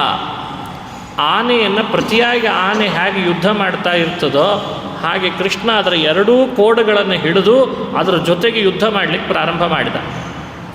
ಯಹ 18 ಪದಾನಿ ಸಹ ಪ್ರತ್ಯಪೋಹಾವ. ಅವನು ಕೃಷ್ಣನ ಹಿಂದೆ ತಳ್ಳಬೇಕು ಅಂತ, ಕೃಷ್ಣ ಅವನನ್ನು ಹಿಂದೆ ತಳ್ಳಬೇಕು ಅಂತ ಸರಿಸುಮಾರು 18 ಪಾದದಷ್ಟು ಹಿಂದೆ ತಳ್ಕೊಂಡು ಹೋದನಂತ ಆ ಎತ್ತನ್ನು ಕೃಷ್ಣ. ಸೋಪವಿದ್ಧೋ ಭಗವತಾ ಪುನರುತ್ಥಾಯ ಸತ್ವರಃ ಆಪತನ್ ಸ್ವನ್ನಿರ್ಸರ್ವಾಂಗಃ ಸ್ವಿನ್ನ ಸರ್ವಾಂಗೋ ನಿಶ್ವಸನ್ ಕ್ರೋಧ ಮೂರ್ಛಿತಃ. ಕೋಡ್ ಹಿಡಿದು ಆಪರಿ ಹಿಂದೆ ತಳ್ಕೊಂಡು ಹೋದರೆ ಎತ್ತಿನ ಪರಿಸ್ಥಿತಿ ಎಷ್ಟು ಗಂಭೀರ ಆಗಬೇಡ. ಮೈಯೆಲ್ಲ ಬೆವತು ಬಿಟ್ಟಿದಾನಂತೆ. ಮೈಯೆಲ್ಲ ಬೆವತು, ಒಳಗಿರೋ ಶಕ್ತಿಯೆಲ್ಲ ಕುಂಠಿತ ಆಗಿ ಕೆಳಗಡೆ ಮೂರ್ಛಿತನಾಗಿ ಬಿದ್ದ. ಕೋಡ್ ಹಿಡ್ಕೊಂಡು ಹಾಗೆ ಹೋದದ್ದಕ್ಕೆ ಎತ್ತುಗಳಿಗೆ ಮುಂದೆ ಸಾಗೋದು ಬೇರೆ, ಕೋಡ್ ಹಿಡಿದು ಹಿಂದೆ ಸಾಗಿಬಿಟ್ರೆ ಎತ್ತಿನ ಪರಿಸ್ಥಿತಿ ಗಂಭೀರ ಆಗಿಬಿಡ್ತದೆ. ತಮಾಪತಂತಂ ಸನಿಗೃಹ್ಯ ಶೃಂಗಯೋ ಪದಾ ಸಮಾಕ್ರಮ್ಯ ನಿಪಾತ್ಯ ಭೂತಲೇ. ಆಮೇಲೆ ಸ್ವಲ್ಪ ಚೇತರಿಸ್ಕೊಂಡು ಪುನಃ ಕೃಷ್ಣನ ಮೇಲೆ ಯುದ್ಧ ಮಾಡಲಿಕ್ಕೆ ಬಂದ ವೃಷಭಾಸುರ. ಆಗ ಅವನ ಎರಡೂ ಕೋಡುಗಳನ್ನು ಹಿಡಿದು ತಿರುಗಿಸಿ ಅವನ್ನು ನೆಲದ ಮೇಲೆ ಹಾಕಿ ಪಾದದಿಂದ ಆಕ್ರಮಿಸಿ ನಿಷ್ಪೀಡಯಾಮಾಸ ಯಥಾರ್ದ್ರಮಂಬರಂ ಕೃತ್ವಾ ವಿಷಾಣೇನ ಜಗಾನ ಸೋಪತತ್. ಅವನ ತಲೆಯನ್ನು ತಿರುಗಿಸಿ ಕೋಡು ಕಿತ್ತಿ ನೆಲದ ಮೇಲೆ ಅಪ್ಪಳಿಸಿ ಕೊಂದೇ ಹಾಕಿಬಿಟ್ಟ ಕೃಷ್ಣ. ಕೊಂದಾಗ ಅವನ ಬಾಯಲ್ಲೆಲ್ಲ ರಕ್ತ ಸುರಿತಾ ಇದೆ, ಮೂತ್ರಸ್ರಾವ ಆಯಿತು, ಕೆಳಗಡೆಯಿಂದ ಸೆಗಣಿ ಹಾಕಿದ. ಇನ್ನು ಬದುಕಲಿಕ್ಕಿಲ್ಲ ನಾನು ಅಂಥೇಳಿ ಜಗಾಮ ಕೃಚ್ಛ್ರಂ ನಿರತೇರಥಕ್ಷಯಂ ಪುಷ್ಪೈ ಕಿರಂತೋ ಹರಿಮೀಡಿರೇ ಸುರಾಹ. ಈ ಅರಿಷ್ಟಾಸುರನ ಸಂಹಾರ ಮಾಡಿದಾಗ ಕೃಷ್ಣನ ಮೇಲೆ ದೇವತೆಗಳೆಲ್ಲ ಪುಷ್ಪವೃಷ್ಟಿ ಮಾಡಿ ಅವನನ್ನು ಸ್ತೋತ್ರ ಮಾಡ್ತಾ ಇದ್ದಾರೆ ಕೃಷ್ಣನನ್ನು. ಹೇ ಕೃಷ್ಣ, ಎಂಥ ಅದ್ಭುತ ಕಾರ್ಯ ಮಾಡಿದಿ, ಏನು ಪರಾಕ್ರಮ ನಿಂದು. ಯಾಕಂದರೆ ಬ್ರಹ್ಮವರ, ಶಿವವರ, ಪಾರ್ವತಿಯವರ, ಗಣೇಶನವರ, ಸ್ಕಂದನವರ ಇಂಥ ವರ ತಗೊಂಡೇ ಬಂದವರು ಜಾಸ್ತಿ ರಾಕ್ಷಸರು. ಬೇರೆ ಬೇರೆಯವರು ವರ ಪಡ್ಕೊಂಡಿರ್ತಾರೆ. ಎಲ್ಲ ರಾಜಕಾರಣಿಗಳು ಒಂದೇ ಸಲ ಸಿಗಲ್ಲಲ್ಲ, ಆಗಾಗ ಒಬ್ಬೊಬ್ಬರು ಸಿಗ್ತಿರ್ತಾರೆ ಅಂತ ದೇವತೆಗಳನ್ನು ಒಂದು ರೀತಿ ತಮಗೆ ವರ ಪಡಲಿಕ್ಕೋಸ್ಕರ ಮಾಡ್ಕೊಂಡಿದ್ರಂಥವ್ರು. ಅಂಥ ಅಸುರರು. ಅದರಲ್ಲಿ ಈ ಅಸುರ ಒಬ್ಬ, ಅವನನ್ನು ಕೃಷ್ಣ ಹಾಕಿ ಸಂಹಾರ ಮಾಡ್ತಾನೆ. ಏವಂ ಕಕುದ್ಬಿನಂ ಹತ್ವಾ ಸ್ತೂಯಮಾನ ಸ್ವಜಾತಿಭಿ. ಅಲ್ಲೇ ಇದ್ದ ಗೋಪಿಕ ಸ್ತ್ರೀಯರು, ಗೋಪಾಲಕರು ಕೃಷ್ಣನನ್ನು ಸ್ತೋತ್ರ ಮಾಡ್ತಾರೆ, ಹೊಗಳುತ್ತಾರೆ. ಆಮೇಲೆ ವಿವೇಶ ಭಗವಾನ್ ಗೋಷ್ಠಂ ಗೋಪೀನಾಂ ನಯನೋತ್ಸವ. ಗೋಪಾಲಕರು, ಗೋಪಿಕಾ ಸ್ತ್ರೀಯರು ನೋಡ್ತಾ ಇರುವಾಗಲೇ ಕೃಷ್ಣ ಗೋಷ್ಠಂ ನಂದಗೋಕುಲದ ಒಳಗೆ ಪ್ರವೇಶ ಮಾಡಿದ. ಹೀಗೆ ಅರಿಷ್ಟಾಸುರನ ಸಂಹಾರ ಮಾಡಿದ ಅಂತನ್ನೋ ಕಥೆ ಕಂಸನ ಕಿವಿಗೆ ಮುಟ್ಟಿತು. ಕಂಸ ಅದನ್ನು ಕೇಳ್ತಾ ಇರುವಾಗಲೇ ನಾರದರು ಅಲ್ಲಿಗೆ ಬಂದರು ಅಂತ ಇಷ್ಟು ಕಥೆ ಬಂದಿದೆ. ಹೇಗಿದನ್ನು ಸಂದೇಶವಾಗಿ ಚಿಂತನೆ ಮಾಡಿಕೊಳ್ಬೇಕು. ಶ್ರೀಕೃಷ್ಣನ ಮುಂದೆ ಅರಿಷ್ಟಾಸುರ ಎತ್ತಿನ ವೇಷದಲ್ಲಿ ವೃಷಭದ ರೂಪದಲ್ಲಿ ಬಂದು ಕೋಡ್ನಿಂದ ಚಿವುದು ಭೂಮಿಯನ್ನು ಕಂಪಿಸಿ ಕೃಷ್ಣನ ಕೊಲ್ಲೋಣ ಅಂತ ಪ್ರಯತ್ನಪಟ್ಟ ಒಬ್ಬ ಅಸುರ. ಎಲ್ಲರನ್ನ ಭಯಪಡಿಸಿದ ಆತ. ಕೃಷ್ಣ ಅವನನ್ನು ಕೊಂದು ಎಲ್ಲರಿಗೆ ಭಯ ಪರಿಹಾರ ಮಾಡಿ ಅಭಯವನ್ನು ನೀಡಿದ. ಕೊಲ್ಲುವಾಗ ಕೊಂಬಿಡದೆ ಅವನನ್ನು ಕೊಂದ ಅಂತ ಕಥೆ. ನಮಗೆ ಕೊಡೋ ಸಂದೇಶ ಏನು? ಬಹಳ ಅದ್ಭುತವಾಗಿ ಹೇಳ್ತಾರೆ ಒಂದು ಕಡೆ ಮಹಾನುಭಾವರು. ಹೆಸರಿಗೆ ತಕ್ಕಂತೆ ಅವನು ಅರಿಷ್ಟ. ಸಂಸ್ಕೃತದಲ್ಲಿ ಅರಿಷ್ಟ ಅಂತಂದರೆ ದುರಿತ, ವಿಘ್ನ ಅನ್ನೋ ಅರ್ಥದಲ್ಲಿ ಬಳಸ್ತಾರೆ.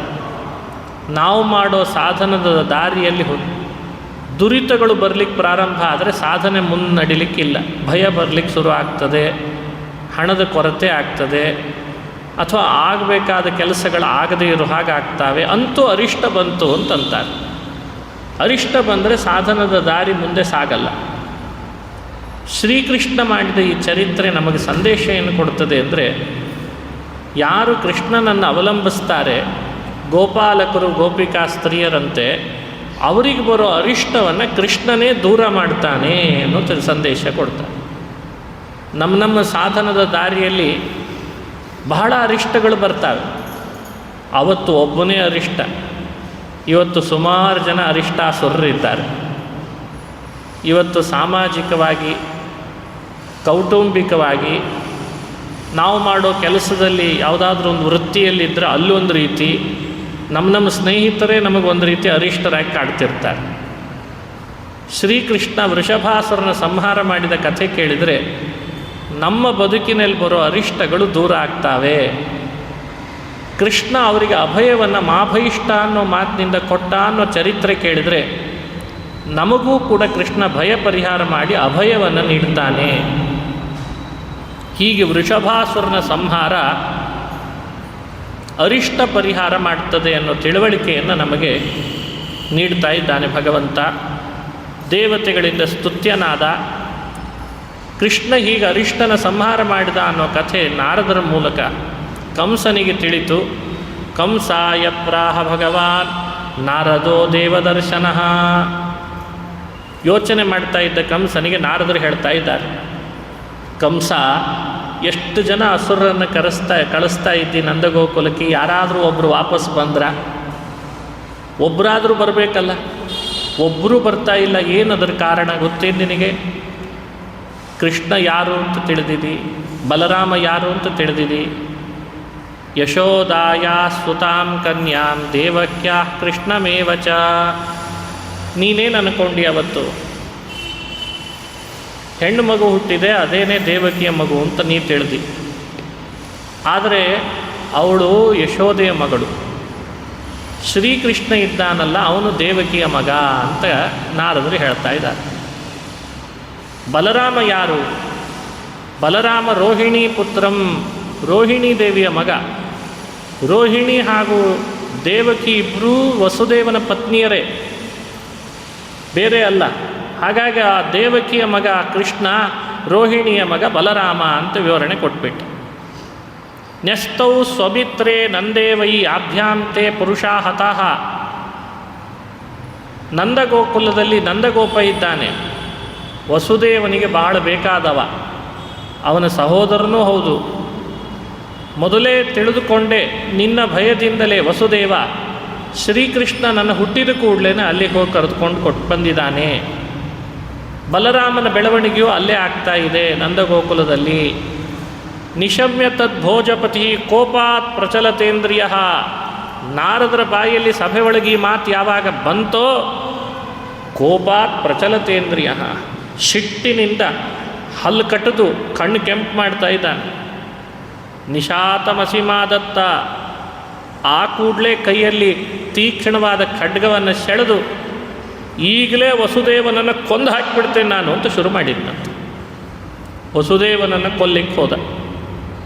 ನಾರದರು ತಡೆದರಂತೆ ಕಂಸನನ್ನು. ನಿವಾರಿತೋ ನಾರದೇನ ತತ್ಸುತೋ ಮೃತ್ಯುಮಾತ್ಮನಃ ಜ್ಞಾತ್ವಾ ಲೋಹಮೈ ಪಾಶೈ ಬಬಂಧ ಸಹಭಾರ್ಯಯ. ಕೊಲ್ಲೋ ಕೆಲಸ ಮಾಡಬೇಡಪ್ಪ, ನಿನ್ನನ್ನು ಕೊಲ್ಲೋರು ಕೃಷ್ಣ ತಾನೆ. ನಿನ್ನ ಮೃತ್ಯು ಕೃಷ್ಣ ಇರಬೇಕಾದ್ರೆ ವಸುದೇವನನ್ನು ಕೊಂದರೆ ನಿನಗೆ ಮೃತ್ಯು ಬರಲ್ಲ ಅಂದ್ಕೊಂಡಿದ್ದೀಯಾ, ಕೊಲ್ಲಬೇಡ ಅಂತ ತಡೆದ್ರು. ಸಿಟ್ಟಿನಿಂದ ಕಬ್ಬಿಣದ ಸರಪಳಿಗಳನ್ನು ಹಾಕಿ ಆದರೂ ಪುನಃ ದೇವಕಿಯನ್ನು ವಸುದೇವನನ್ನು ಬಂಧಿಸಿರಿ ಅಂತ ಆದೇಶ ಮಾಡಿದ. ಬಂಧನಕ್ಕೆ ಒಳಪಡಿಸಿದರು. ಪ್ರತಿಯಾತೇತು ದೇವರ್ಷೋ ಕಂಸ ಆಶಾಸ್ಯ ಕೇಶಿನಂ. ಅಲ್ಲಿಂದ ನಾರದರು ಹೊರಟರು ಅಂತ ಇಷ್ಟು ಕಥೆ ಬರ್ತದೆ. ಅಲ್ಲ, ಬರಬೇಕು ಯಾಕೆ ನಾರದರು?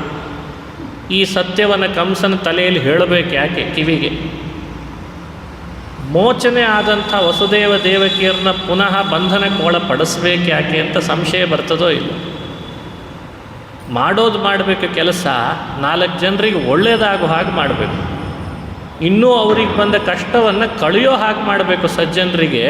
ನಾರದರಂಥ ದೊಡ್ಡವರು ಬಂದು ಈ ಸಮಯದೊಳಗೆ ಈ ಸತ್ಯ ಹೇಳಿದರೆ ಮತ್ತು ವಸುದೇವ ದೇವಕಿಯನ್ನು ಸುಮ್ಮನೆ ಬಿಟ್ಟಾನ ಕಂಸ? ಕೊಲ್ಲಿಕ್ಕೆ ಹೋಗಿದ್ದ, ನಾರದರು ಪುಣ್ಯಕ್ಕೆ ತಡೆದ್ರು, ಕೊಲ್ಲಿಸಲಿಲ್ಲ, ಆದರೆ ಬಂಧನ ಮಾಡಿಸಿದ್ರಲ್ಲ ಅಂತ ಈ ಪ್ರಸಂಗ ನೋಡಿದರೆ ಸಂಶಯ ಬರ್ತದೆ. ಅದಕ್ಕೆ ಭಗವತ್ಪಾದರು ಮಹಾಭಾರತ ತಾತ್ಪರ್ಯ ನಿರ್ಣಯದಲ್ಲಿ ಉತ್ತರಿಸ್ತಾರೆ. ನಾರದರು ಮಾಡಿದ್ದು ಒಳ್ಳೆಯ ಕೆಲಸನ ಅಥವಾ ಕೆಟ್ಟ ಕೆಲಸನ? ಇದು ದೇವರಹಸ್ಯ ಅಂತ ಹೇಳ್ತಾರೆ. ಎಲ್ಲ ಕಾರ್ಯಗಳು ನಮಗೆ ಅಂತ ಅರ್ಥ ಆಗಲ್ಲ, ಒಂದಿಷ್ಟು ದೇವರಹಸ್ಯಗಳು. ಅದನ್ನು ಅರ್ಥಕೊಂಡು ಸಜ್ಜನರು ಈ ಕಥೆಗಳನ್ನು ಚಿಂತನೆ ಮಾಡಲಿ ಅಂತಾರೆ. ನಾರದರು ಮಾಡಿದ್ದು ದೇವರಹಸ್ಯ ಅಂದರೆ ಏನು ರಹಸ್ಯ? ಮುಂದೆ ಕೃಷ್ಣನಿಂದ ಕಂಸ ಹತನಾಗ್ತಾನೆ ಅನ್ನೋದು ನಿಶ್ಚಿತ. ಆದರೆ ಭಗವತ್ಪಾದರು ಹೇಳ್ತಾರೆ, ಯಾವುದೇ ಅಸುರನನ್ನು ಕೃಷ್ಣ ಸಂಹಾರ ಮಾಡುವಾಗಲೂ ಅವನಿಂದ ಆಗಬೇಕಾದಷ್ಟು ಪಾಪ ಆಗಿರಲೇಬೇಕಂತ. ಪಾಪ ಕಡಿಮೆ ಆಗಿದೆ ಅಂದರೆ ಅವನಿಗೆ ಮರಣದಂಡನೆ ಶಿಕ್ಷೆ ವಿಧಿಸ್ಲಿಕ್ಕೆ ಬರಲ್ಲ. ಬರೀ ಕಳ್ಳತನ ಮಾಡಿದವನಿಗೆ ಮರಣದಂಡನೆ ವಿಧಿಸಿಬಿಟ್ರೆ ನ್ಯಾಯಾಧೀಶ ಅಪರಾಧಿ ಅಂತ ಆಗ್ತಾನೆ. 100 ಜನ ಅಪರಾಧಿಗಳಿಗೆ ಶಿಕ್ಷೆ ಕೊಡೋದು ಅಷ್ಟೇ. ಕಡಿಮೆ ಅಪರಾಧ ಮಾಡಿದವನಿಗೆ ದೊಡ್ಡ ಶಿಕ್ಷೆ ಕೊಡೋದಿದೆಯಲ್ಲ, ಅದು ದೊಡ್ಡ ಅಪರಾಧ ಆಗಿಬಿಡ್ತದೆ. ಶಿಕ್ಷೆ ಕೊಡೋ ನ್ಯಾಯಾಧೀಶನ ಅಪರಾಧ. ಹಾಗಾಗಿ ಕೃಷ್ಣ ಒಬ್ಬ ನ್ಯಾಯಾಧೀಶ. ಭೂಮಿಗೆ ಬಂದದ್ದೇ ತಪ್ಪಿತಸ್ಥರಿಗೆಲ್ಲ ಶಿಕ್ಷೆ ಕೊಡಲಿಕ್ಕೆ. ಕಂಸನಿಂದ ಅಪರಾಧವೇ ಕಡಿಮೆ ಆಗಿಬಿಟ್ರೆ ಮರಣದಂಡನೆಯ ಅಪರಾಧ ಶಿಕ್ಷೆ ಕೊಡಲಿಕ್ಕೆ ಅವಕಾಶ ಇರಲಿಲ್ಲ. ಹಾಗಾಗಿ ಅವನಿಂದ ಅಪರಾಧ ನಡೆಸಬೇಕು, ಅಪರಾಧದಲ್ಲಿ ಪ್ರೇರಣೆ ಮಾಡಬೇಕು. ನಮಗೇನಿಸ್ತದೆ ಅಂದರೆ ನಮ್ಮನ್ನು ಒಳ್ಳೆಯ ಕೆಲಸದಲ್ಲಿ ದೇವರು ಪ್ರೇರಣೆ ಮಾಡಲಿ ಅಂತ. ಭಾಳ ಸಂತೋಷ, ನಮ್ಮನ್ನು ಒಳ್ಳೆಯ ಕೆಲಸದಲ್ಲೇ ಮಾಡಬೇಕು, ಮಾಡ್ತಾನೆ. ಕೃಷ್ಣನಿಗೆ ಜವಾಬ್ದಾರಿ ಬಹಳ. ಕರ್ಮಣ್ಯೇವಾಧಿಕಾರಸ್ಥೆ ಮಾ ಫಲೇಶು ಕದಾಚನ ಅನ್ನೋ ಮಾತಿನಲ್ಲಿ ಕರ್ಮಣ್ಯೇವಾಧಿಕಾರ ಅನ್ನೋ ಮಾತಿಗೆ ಇದು ಒಂದು ಅರ್ಥ. ಸ್ವಭಾವದಿಂದ ಶುದ್ಧನಾದವನನ್ನು ಸತ್ಕರ್ಮದಲ್ಲಿ ಅರ್ಹತೆ ಪಡೋ ಹಾಗೆ ಮಾಡಿ ಪ್ರೇರಣೆ ಮಾಡೋನು ಭಗವಂತನೇ ಅಂತೆ. ಅದಕ್ಕೆ ಇನ್ನೊಂದು ಅರ್ಥ, ಯಾರು ಸ್ವಭಾವದಿಂದ ದುಷ್ಟನಾಗಿರ್ತಾನೆ ಅವನಿಗೆ ಕೆಟ್ಟ ಕರ್ಮದಲ್ಲಿ ಪ್ರೇರಣೆ ಮಾಡಿ ಅರ್ಹತೆ ಕೊಡೋನು ಭಗವಂತನೇ ಅಂತ. ಇದು ಅನಿವಾರ್ಯ. ಹಾಗಾಗಿ ಇದನ್ನು ನಾವು ಅರ್ಥೈಸ್ಕೊಳ್ಳೋದಿದ್ರೆ ಭಗವಂತನ ಸರ್ವಕರ್ತೃತ್ವವನ್ನು ಏನು ತಿಳಿದ ಹಾಗಾಯಿತು. ದೇವರ ಸರ್ವಕರ್ತೃತ್ವದ ಉಪಾಸನೆಯನ್ನು ನಾವೆಲ್ಲರೂ ಮಾಡಬೇಕು. ಸರ್ವಕರ್ತ ಅಂತಂದರೆ ಅಭಿಪ್ರಾಯ ಏನು?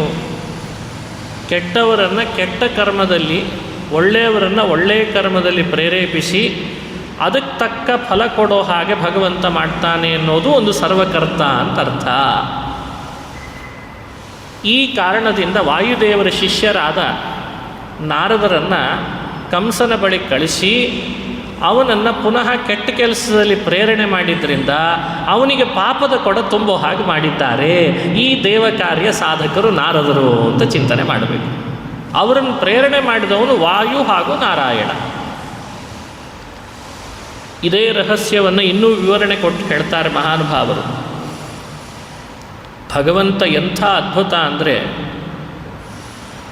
ಸಣ್ಣ ಸಣ್ಣ ಕೆಲಸದಲ್ಲಿ ಏನಾದರೂ ಪ್ರೇರೇಪಿಸಿದರೆ ನಾರದರು ಕಂಸನಿಗೆ ಪಾಪದ ಕೊಡ ತುಂಬುತ್ತಿರಲಿಲ್ಲ. ಮತ್ತೆ ದೊಡ್ಡ ಪಾಪದ ಕೆಲಸ ಮಾಡಿಸ್ಬೇಕಂತ. ದೊಡ್ಡ ಅಪರಾಧ ಯಾವುದು? ಅಪರಾಧಗಳಲ್ಲಿ ದೊಡ್ಡದು ಯಾವುದು? ವಿಷ್ಣು ಭಕ್ತರಾದವರನ್ನು ಹಿಂಸೆ ಮಾಡೋದಿದೆಯಲ್ಲ, ಎಲ್ಲ ಅಪರಾಧಗಳಲ್ಲಿ ದೊಡ್ಡ ಅಪರಾಧ ಅಂತ. ಬ್ರಹ್ಮಹತ್ಯ, ಸುರಾಪಾನ, ಬಂಗಾರ ಕಳ್ಳತನ, ಇವೆಲ್ಲ ಏನು ಪಾಪಗಳನ್ನು ಹೇಳ್ತಾರೆ, ಅಪರಾಧಗಳನ್ನು ಹೇಳ್ತಾರೆ.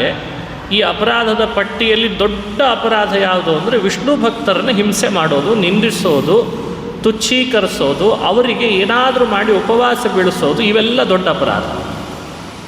ವೈಷ್ಣವ ದ್ರೋಹ ಅಂತ ಕರೀತಾರೆ. ದಿನಾ ಭಗವಂತನ ಪೂಜೆ ಮಾಡುವಾಗ ಎಲ್ಲ ಅಪರಾಧಗಳಿಗಿಂತ ಈ ಅಪರಾಧವನ್ನು ಮೊದಲು ದೇವರ ಹತ್ರ ಪರಿಹರಿಸು ಅಂತ ಬೇಡ್ಕೊಳ್ತಾರೆ. ಅದಕ್ಕೆ ವೈಷ್ಣವ ದ್ರೋಹ ಹೇತೂನ್ಮೇ ಭಸ್ಮಸಾತ್ ಕುರು ಮಾಧವ, ನನ್ನಿಂದ ವಿಷ್ಣು ಭಕ್ತರಿಗೆ ದ್ರೋಹ ಆಗಿದೆ, ಅದನ್ನು ಮೊದಲು ಭಸ್ಮ ಮಾಡು ಅಂತ ಪ್ರಾರ್ಥನೆ ಮಾಡಿ. ಯಾಕೆ ಎಲ್ಲ ಅಪರಾಧಕ್ಕಿಂತ ಅಪರಾಧ ದೊಡ್ಡದು. ಕಂಸ ವಸುದೇವ ದೇವಕಿಯರನ್ನ ಸರಪಳಿ ಹಾಕಿ ಬಂಧಿಸಿದ್ರಿಂದ ಇಬ್ಬರೂ ವಿಷ್ಣು ಭಕ್ತರಾದ ಕಾರಣ ಬರೀ ಭಕ್ತರಲ್ಲ, ಜಗತ್ತಿಗೆ ವಿಷ್ಣುನನ್ನು ಅವತಾರ ಮಾಡಲಿಕ್ಕೆ ನಿಮಿತ್ತರೂ ಆದದ್ರಿಂದ ದೊಡ್ಡ ಅಪರಾಧ ಆಯ್ತಂತೆ. ನಮಗೇನಿಸ್ತದೆ ಮೇಲ್ನೋಟಕ್ಕೆ, ಏನು ದೊಡ್ಡದು, ಅವನಿಗೆ ಮೃತ್ಯು ಬರ್ತದೆ ಅಂತ ಗೊತ್ತಾಯಿತು, ಅದಕ್ಕೆ ಅವರಿಬ್ಬರನ್ನ ಸರಪಳಿಗೆ ಹಾಕಿ ಬಂಧಿಸಿದ. ಇಷ್ಟೇ ನಮ್ಮ ತಲೆಯೊಳಗೆ ಕಲ್ಪನೆ. ಒಳಗಿಳಿದು ಹೇಳ್ತಾರೆ, ಕಂಸ ಒಬ್ಬನು ನ್ಯಾಯಾಧೀಶ, ಅವನೇ ದಂಡಾಧಿಕಾರಿಯಾಗಿದ್ದ. ಯಾಕಂದರೆ ಮಥುರಾ ಪಟ್ಟಣದಲ್ಲಿ ಯಾದವರಿಗೆಲ್ಲ ರಾಜನ ಯಾರಾಗಿದ್ದಂತೆ? ಕಂಸನಾಗಿದ್ದ.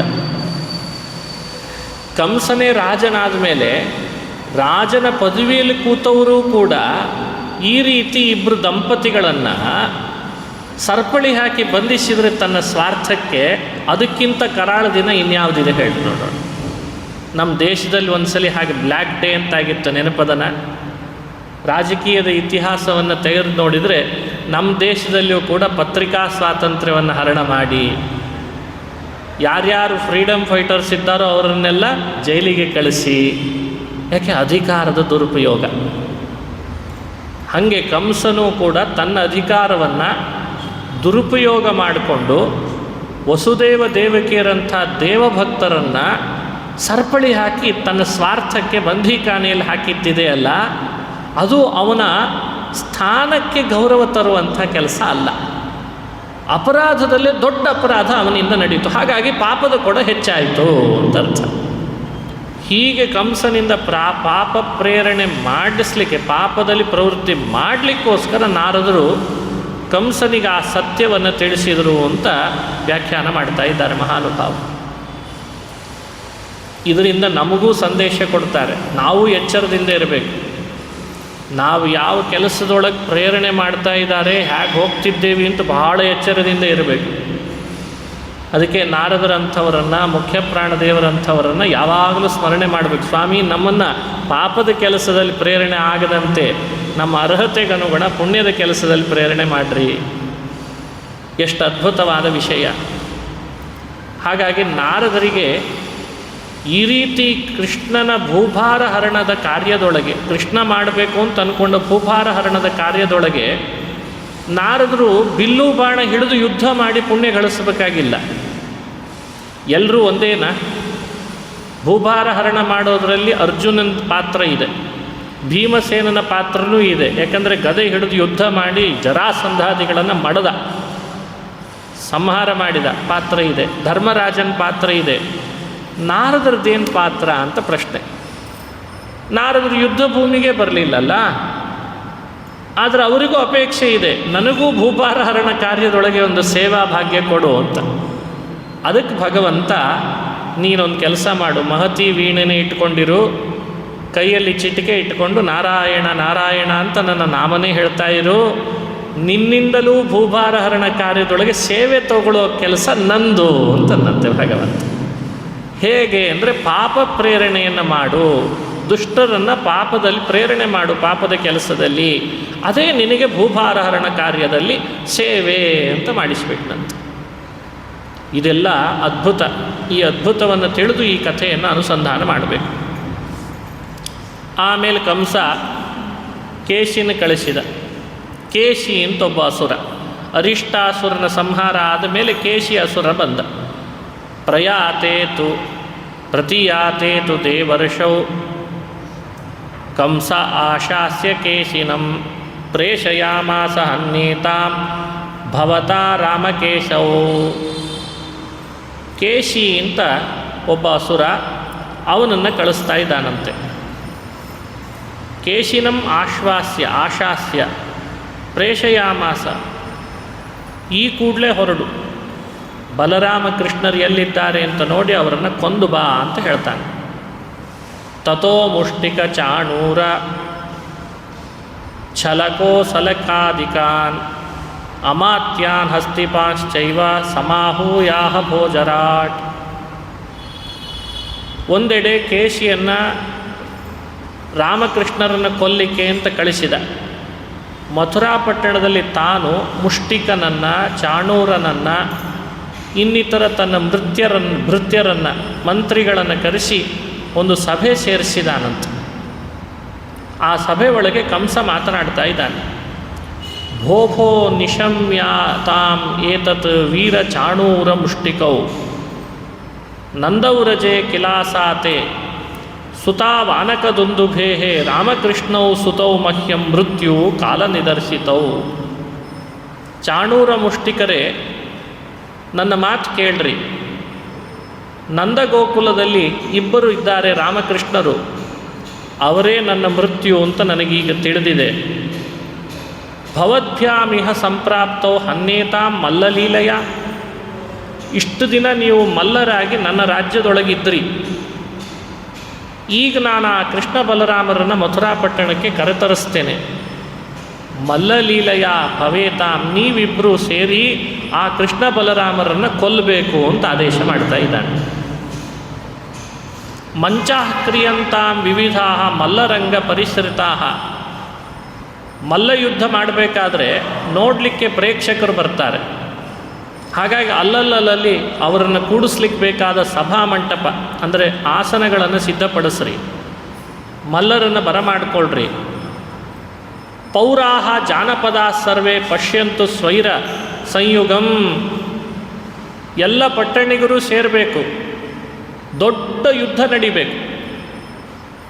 ಹಿಂದೆಲ್ಲ ಈ ಥರದ್ದೊಂದು ಕೆಲಸ ಕಾರ್ಯಗಳು ನಡೀತಿದ್ವು ಅಲ್ಲಲ್ಲಿ. ಅಂಥ ಯುದ್ಧ ನಡಿಬೇಕು.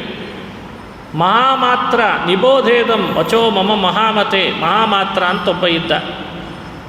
ಅವನಿಗೆ ಹೇಳ್ತಾನೆ, ಗಜಃ ಕೋಲಯಾಪೀಡ ಪ್ರಭಿನ್ನ ಕರಟಾಮುಖ.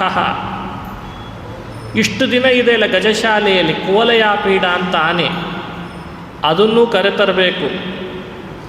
ಈ ಮಲ್ಲ ಯುದ್ಧದ ಸಿದ್ಧಪಡಿಸಿದಾಗ ಯುದ್ಧಕ್ಕೆ ಅಂತ ದ್ವಾರದಲ್ಲೇನೆ ಆ ಆನೆಯನ್ನು ನಿಲ್ಲಿಸಬೇಕು ಅಂತ ಹೇಳಿದ್ದಂತೆ. ಯಾಕಂದರೆ ಆ ಆನೆ ನಿಂತಾಗ ಮುಂದೆ ಯಾರಿಗೂ ಬರಲಿಕ್ಕೆ ಅವಕಾಶ ಇರಲ್ಲ. ಶ್ರೀಕೃಷ್ಣ ಬಲರಾಮರು ಬಂದರು, ಕೋಲೆಯಾಪೀಡವನ್ನು ಏನೂ ಮಾಡಲಿಕ್ಕಾಗದೆ ಅಲ್ಲೇ ಮಡಿದು ಬಿಡಬೇಕು ಅಂತ ಅವರಿಬ್ಬರನ್ನ ಹಾಗೆ ಮಡಿಸ್ಲಿಕ್ಕೆ ಹೇಳಿದ.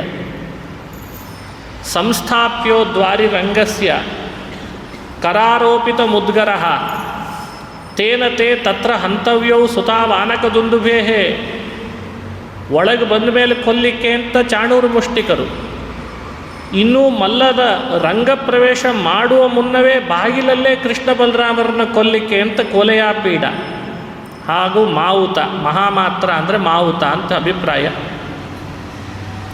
ಸೋಪ್ಯಾಕುಲಮತಿಪ್ರಾಹ ನಿಹಂತವ್ಯೌ ಕಥಂ ಮಯ ಸ್ವಸ್ತ್ರೀಯೌ ಭೋಜರಾಜಸ್ಯ ಕಂಸಸ್ಯ ಜಗತೀಪತೇ.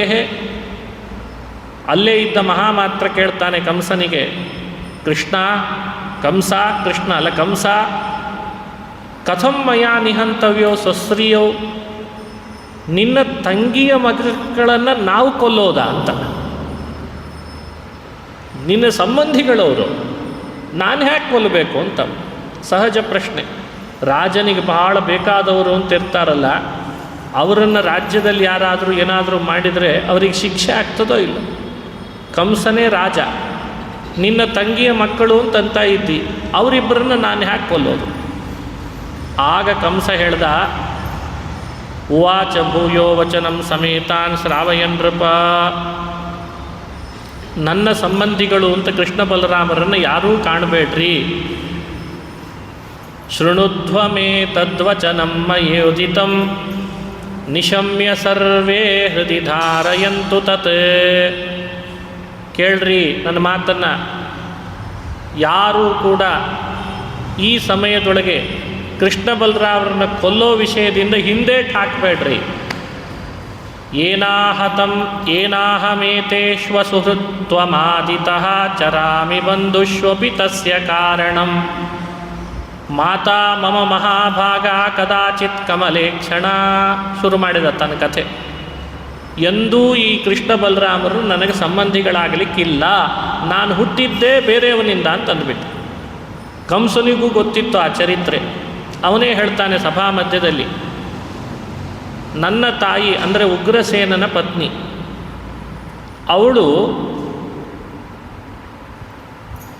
ಋತುಮತಿಯಾಗಿ 4ನೇ ದಿನದ ಸಮಯದಲ್ಲಿ ವಿಹಾರ ಮಾಡಲಿಕ್ಕೆ ಉದ್ಯಾನವನಕ್ಕೆ ಅಂತ ಬಂದಿದ್ದಾಳಂತೆ. ವಿಚಚಾರ ಗೃಹೋದ್ಯಾನೆ ಮಂದಮಾರುತ ವೀಜಿತೆ. ಮಂದಮಾರುತ ಬೀಸ್ತಾ ಇದೆ. ಉದ್ಯಾನವನದಲ್ಲಿ ಉಗ್ರಸೇನನ ಪತ್ನಿ ಬಂದಿದ್ದಾಳೆ. ಅವಳಿಗೆ ದೇಹದೊಳಗೆ ಕಾಮಾವೇಶನೂ ಆಗಿದೆ. ಮಂದಮಾರುತ ಬೀಸಿದಾಗ ದೇಹದಲ್ಲಿ ಪರಿಣಾಮ ಆಗ್ತದೆ. ಅದೇ ಸಮಯಕ್ಕೇನೆ ದೇವಲೋಕದಲ್ಲಿ ಗಂಧರ್ವ ಲೋಕದಲ್ಲಿದ್ದ ದ್ರುಮಿಳ ಅಂತ ಒಬ್ಬ ಗಂಧರ್ವ, ದ್ರುಮಿಳ. ಆ ಗಂಧರ್ವ ಉಗ್ರಸೇನನಂತೆ ವೇಷ ತೊಟ್ಕೊಂಡು ಅಲ್ಲಿಗೆ ಬಂದುಬಿಟ್ನಂತೆ. ನಿಜ ರೂಪದಲ್ಲಿ ಬಂದರೆ ಅವಳು ಒಪ್ಪಳಾರಳು ಅಂತ ಹೇಳಿ ಉಗ್ರಸೇನನಂತೆ ರೂಪ ತಗೊಂಡು ಬಂದಿದ್ದಾನೆ. ತತ್ರೈವ ಕಶ್ಚಿದ್ ಗಂಧರ್ವೋ ದ್ರುಮಿಳೋ ನಾಮತಃ ಚರನ್ ಅಂತರ್ಹಿತಃ ಕಾಲೇ ದೃಷ್ಟ್ವಾ ತಾಂ ಏಕಚಾರಿಣಿ. ಒಬ್ಬಳೇ ಇದ್ದದ್ದನ್ನು ನೋಡಿ ಗಂಧರ್ವ ನಿಜ ರೂಪ ಬಿಟ್ಟು ಉಗ್ರಸೇನನ ರೂಪವನ್ನು ಧರಿಸಿ ಅವಳ ಬಳಿಗೆ ಬಂದು ಗರ್ಭಾಧಾನ ಮಾಡಿಬಿಟ್ಟ. ಈ ವಿಷಯ ಕಂಸನೇ ಹೇಳ್ತಾನೆ. ವಿಜ್ಞಾಯ ಚಿಂತಿತಂ ತಸ್ಯಾಹ ಸರ್ವಸತ್ವಾಶಯಾರ್ಥವಿತ್ ಉಗ್ರಸೇನ ವಪುರ್ಬಿಭ್ರತ್ ಸಸ್ಮಿತಾಲಾಪ ವೀಕ್ಷಿತಂ. ಅವಳು ಕಾಮಾರ್ಥಳಾಗಿದ್ಲು. ಬಂದವನು ಯಾರು ಅಂತ ಅವಳಿಗೆ ಪತ್ತೆ ಹಚ್ಚಲಿಕ್ಕೆ ಆಗಲಿಲ್ಲ. ಇವನು ಇಚ್ಛಾರೂಪವನ್ನು ಧರಿಸಿದ್ದಾದ್ದರಿಂದ ಮೋಸಗೊಂಡ್ಲು, ಮೋಸ ಹೋದ್ಲು. ಅಲ್ಲೇ ಈತ ಹುಟ್ಟಿ ಬಂದ. ನಾನೇ ಹುಟ್ಟಿ ಬಂದದ್ದು ದ್ರುಮಿಳನಿಂದ, ನಾನೇ ಕಂಸ ಅಂತ ತನ್ನ ಕಥೆ ಹೇಳ್ಕೊಂಡಂತೆ. ಈಗ ಹೇಳಿ, ಯಾದವರು ಯಾರು ನನ್ನ ಸಂಬಂಧಿಗಳಲ್ಲ, ಕೃಷ್ಣನೂ ನನಗೇನು ಸಂಬಂಧಿ ಅಲ್ಲ, ಬಲರಾಮ ನನಗೆ ಸಂಬಂಧಿ ಅಲ್ಲ ಅಂತಂತ ಇದ್ದಾನೆ. ಇತಿ ಬ್ರುವಂತಿ ಪರಿಸಾಂತ್ವಯನ್ ಶನೈಃ ಸದೀರ್ಘಬಾಹು ದ್ರುಮಿಳೋಭ್ಯಪಾಶತ ವಯಂ ಹಿ ಗಂಧರ್ವಕುಲೋದ್ಭವ ಪ್ರಿಯೇ ಗೀರ್ವಾಣತುಲ್ಯ ಮರವಲ್ಲಭಾನುಗಾಹ. ಅವಳಿಗೆ ಸಿಟ್ಟು ಬಂತು ಉಗ್ರಸೇನನ ಹೆಂಡತಿಗೆ. ಯಾಕೆ ಹೀಗೆ ಮಾಡಿದಿ ನೀನು, ಅನ್ಯಾಯ ನನಗೆ ಅಂತ ಕೂಗಾಡಿದ್ಲು. ನಾವೆಲ್ಲ ಗಂಧರ್ವ ಲೋಕದಲ್ಲಿರೋರು, ನಾವೇನು ಮಾಡಿದರೂ ಅಪರಾಧ ಇರಲ್ಲ ಅಂತ ಆತ ವಾದಿಸಿದ. ಆಗ ಅವಳು ಶಾಪನೂ ಹಾಕಿದ್ಲಂತೆ, ನನ್ನ ಯಜಮಾನನ ಕುಲದಲ್ಲೇ ಹುಟ್ಟವನಿಂದ ನೀನು ಯಾರನ್ನ ಗರ್ಭದಲ್ಲಿ ಅಂತ ಧರಿಸಿದ್ದಿ, ಅವನಿಗೆ ಸಾವು ಬರಲಿ ಅಂತ ಶಾಪನೂ ಹಾಕಿದ್ಲಂತೆ. ಈ ಚರಿತ್ರೆಯೂ ಕೂಡ ಭಗವತ್ಪಾದರು ನಿರ್ಣಯದಲ್ಲಿ ಹೇಳಿದ್ದಾರೆ. ಇತಿ ಬ್ರುವಂತಂ ಸಾಭೂಯ ಪ್ರಾಹ ಕ್ರೋಧಾಕುಲೇಂದ್ರಿಯ ಕಿಂ ಮಾಂ ಸಾಂತ್ವಯಸೆ ಭೂಯ ಕೃತ್ವೇತ್ತಂ ದುಷ್ಟಚೇಷ್ಟಿತಂ. ಭಾಳ ಸಿಟ್ಟಾಗಿ ಅವಳು ಬೈದ್ಲಂತೆ ಅವನನ್ನು, ನನ್ನನ್ನು ಸಾಂತ್ವನ ಮಾಡಲಿಕ್ಕೆ ಯಾಕೆ ಬರ್ತಾ ಇದ್ದೀಯೋ, ಮಾಡೋದು ಮಾಡಿದಿ ಅಪರಾಧ, ಈಗ ಸಾಂತ್ವನ ಮಾಡ್ತೀಯ. ಇಮಾನ್ ಅತಿಕ್ರಮ್ಯ ಜಲಾಗ್ನಿಮೇದಿನಿ ಸಮೀರಣಾಕಾಶ ನಿಶೇಷ ಸೂರ್ಯಾನ್ ದಿಕ್ಕಾಲಧರ್ಮಾನವಧಾರ್ಯ ಏನ ದುರಾತ್ಮನೇತ್ಥಂ ಮಲಿನೀಕೃತಾಹಂ. ಬಹಳ ಪೇಚಾಡ್ತಾಳೆ ಪಾಪ, ಇದು ಎಂಥ ಸ್ಥಿತಿ ಬಂದ್ಬಿಡ್ತು ನನಗೆ ಅಂತ. ಗಜೇನೇವ ಮದಾಂಧೇನ ಪದ್ಮಿನಿ ವನಮಧ್ಯಗ ವಿಶೃಂಖಲೇನ ವಿಮಲ ಏನಾಹಂ ಮಲಿನೀಕೃತ. ಆನೆ ಚೆನ್ನಾಗಿ ಕಮಲಗಳನ್ನು ಬಿಟ್ಟು ಸರೋವರ ಚೆನ್ನಾಗಿ ತಂಪಾದ ನೀರಿನಿಂದ ಸುಗಂಧ ಸುರಸೋಪೇತವಾಗಿರ್ತದೆ, ನಿರ್ಮಲವಾಗಿರ್ತದೆ ಬಿಸಿಲುಗಾಲದಲ್ಲಿ. ಮದಭರಿತ ಆನೆ ಒಳಗೆ ನುಗ್ಗಿಬಿಟ್ರೆ ಆ ಕೆರೆ ಏನಾಗಬೇಡ, ನಾನು ಹಾಗಾದೆ ಅಂತ ಅಂದ್ಕೊಂಡ್ಳು. ಇಷ್ಟು ಅಂದ್ಕೊಂಡು ಸಿಟ್ಟು ಬಂದು ಶಾಪನೂ ಕೊಟ್ಲು. ತಸ್ಮಾತ್ತೇ ಜಾಯತೆ ಪುತ್ರೋ ಮದ್ವೀರ್ಯಂ ನ ವೃಥಾ ಭವೇತ್ ಶ್ರೀಮಾನ್ ಧೀಮಾನ್ ಮಹೋತ್ಸಾಹೋ ನಮೇವಾಗ್ ಜಾಯತೆ ಮೃಷ.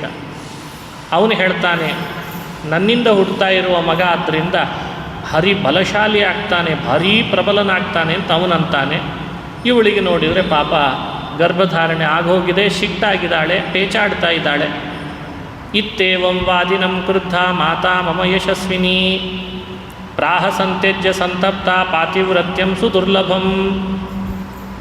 ಬಹಳ ಸಿಟ್ಟಾದಂಥ ತಾಯಿ, ನನ್ನ ಪಾತಿವ್ರತ್ಯ ನಾಶ ಮಾಡಿಬಿಟ್ಟು ಬಹಳ ದುರ್ಲಭವಾದದ್ದು ಅಂತ ಹೇಳಿ, ನಿಶ್ಚೇತೋರ್ ಭಿನ್ನವೃತ್ತಸ್ಯ ಪಾಪಸ್ಯೋನ್ಮಾರ್ಗವರ್ತಿನಃ ಕ್ರೂರಸ್ತೆ ತನಯೋ ಭೂಯಾತ್ ಸಾಹಸಿ ನಿರ್ದಯೋಗ್ರಣಃ.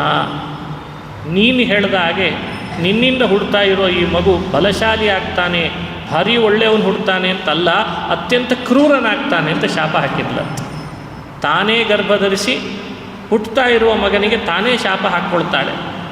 ನಾನು ಗ್ರಾಹ್ಯೋ ದೇವತಾನಾಂ ದ್ವಿಜಾನಾಂಚ ತಪಸ್ವಿನಾಂ ಇತ್ತಂ ವದಂತ್ಯಾಂ ತಸ್ಯಾಂ ಸ ಕ್ರುದ್ಧಾಯಾಂ ಶಾಪಶಂಕಿತಃ. ಈಗ ಅವಳು ಕ್ರುದ್ಧಳಾಗಿ ಮಾತನಾಡ್ತಾ ಇರೋದು ನೋಡಿ ಆಗಿಂದಾಗಲೇ ಅವನು ಕೂಡ ಇನ್ನು ನನ್ನ ಮೇಲೂ ಇನ್ನು ಶಾಪ ಬೀಳ್ತದೆ ಅಂತ ಗೊತ್ತಾಯಿತು ದ್ರುಮಿಳನಿಗೆ. ಅಷ್ಟರಲ್ಲಿ ಅವಳು ಶಾಪ ಹಾಕಿದ್ಲಂತೆ, ಹುಟ್ಟುವ ಮಗುವಿಗೆ ನನ್ನ ಯಜಮಾನನ ವಂಶದಲ್ಲಿದ್ದವನಿಂದ ಸಾವು ಬರಲಿ ಅಂತ. ಅಲ್ಲಿದ ಆತ ಹೊರಟೋದ ದ್ರುಮಿಳ ಅಂತ ಕಥೆ. ಈ ಕಥೆಯನ್ನು ಕಂಸನಿಗೆ ಹೇಳಿದವರು ಯಾರು? ಇದನ್ನೂ ನಾರದರೇ ಹೇಳಿದ್ರಂತೆ. ಇತಿ ಮೇ ನಾರದ ಪ್ರಾಹ ಕದಾಚಿತ್ ಭಗವಾನ್ ಋಷಿ. ಈ ಕಥೆಯನ್ನು ನನಗೆ ಹಿಂದೆ ನಾರದರು ಹೇಳಿದ್ರು. ಆಗಲಿಂದ ನಾನು ಯಾದವರನ್ನ ಕಂಡ್ರೆ ದ್ವೇಷ ಮಾಡಲಿಕ್ಕೆ ಪ್ರಾರಂಭ ಮಾಡಿದ್ದೇನೆ. ನನ್ನ ಬಂಧುಗಳು ಅಂತೇನಲ್ಲ ಅವರು ಯಾರು, ಏನಿದ್ರು ನನ್ನ ಬಂಧುಗಳೆಲ್ಲ ನೀವೇ ಅಂತಂದ. ಯಾದವರಲ್ಲಂತೆ, ನೀವೇ ನನ್ನ ಬಂಧುಗಳು ಅಂತ ಚಾಣೂರ, ಮುಷ್ಟಿಕ, ಮಹಾಮಾತ್ರ ಅವರನ್ನು ತೋರಿಸಿ ಹೇಳ್ತಾನೆ. ಯೂಯಂ ತತ್ರ ಪ್ರಮಾಣಂ ಹಿ ದ್ವಿಷಂತೇತೆ ಮಾಂಸದ ಉಗ್ರಸೇನಂಚ ದುರ್ಬುದ್ಧಿಂ ಆಹುಕಂಚ ದುರಾಶಯಂ. ಇವತ್ತಿನ ತನಕ ನಾನು ಉಗ್ರಸೇನನನ್ನು ಹತ್ತಿರ ಸೇರಿಸಿಲ್ಲ, ಆಹುಕನನ್ನು ಸೇರಿಸಿಲ್ಲ. ಅವರಿಗೆ ನನ್ನ ಮೇಲೆ ಸಿಟ್ಟಿದೆ, ಯಾಕೆಂದರೆ ನಾನು ಅವರ ಬಂಧುನೇ ಅಲ್ಲ. ವಸುದೇವಂಚ ಕಿತವಂ ಅನ್ಯಾಶ್ಚ ತದುಪಾಶ್ರಯಾನ್ ಹತ್ವಾ ನ ಜಾಯತೆ ದೋಷೋ ಮಮ ಗಂಧರ್ವ ಜನ್ಮನಃ. ನಾನು ಹುಟ್ಟಿದ್ದು ಯಾದವರಲ್ಲೆಲ್ಲ, ಗಂಧರ್ವರಲ್ಲಿ. ಹಾಗಾಗಿ ವಸುದೇವನನ್ನು ಕೊಂದರು, ನನಗೇನು ದೋಷ ಇಲ್ಲ.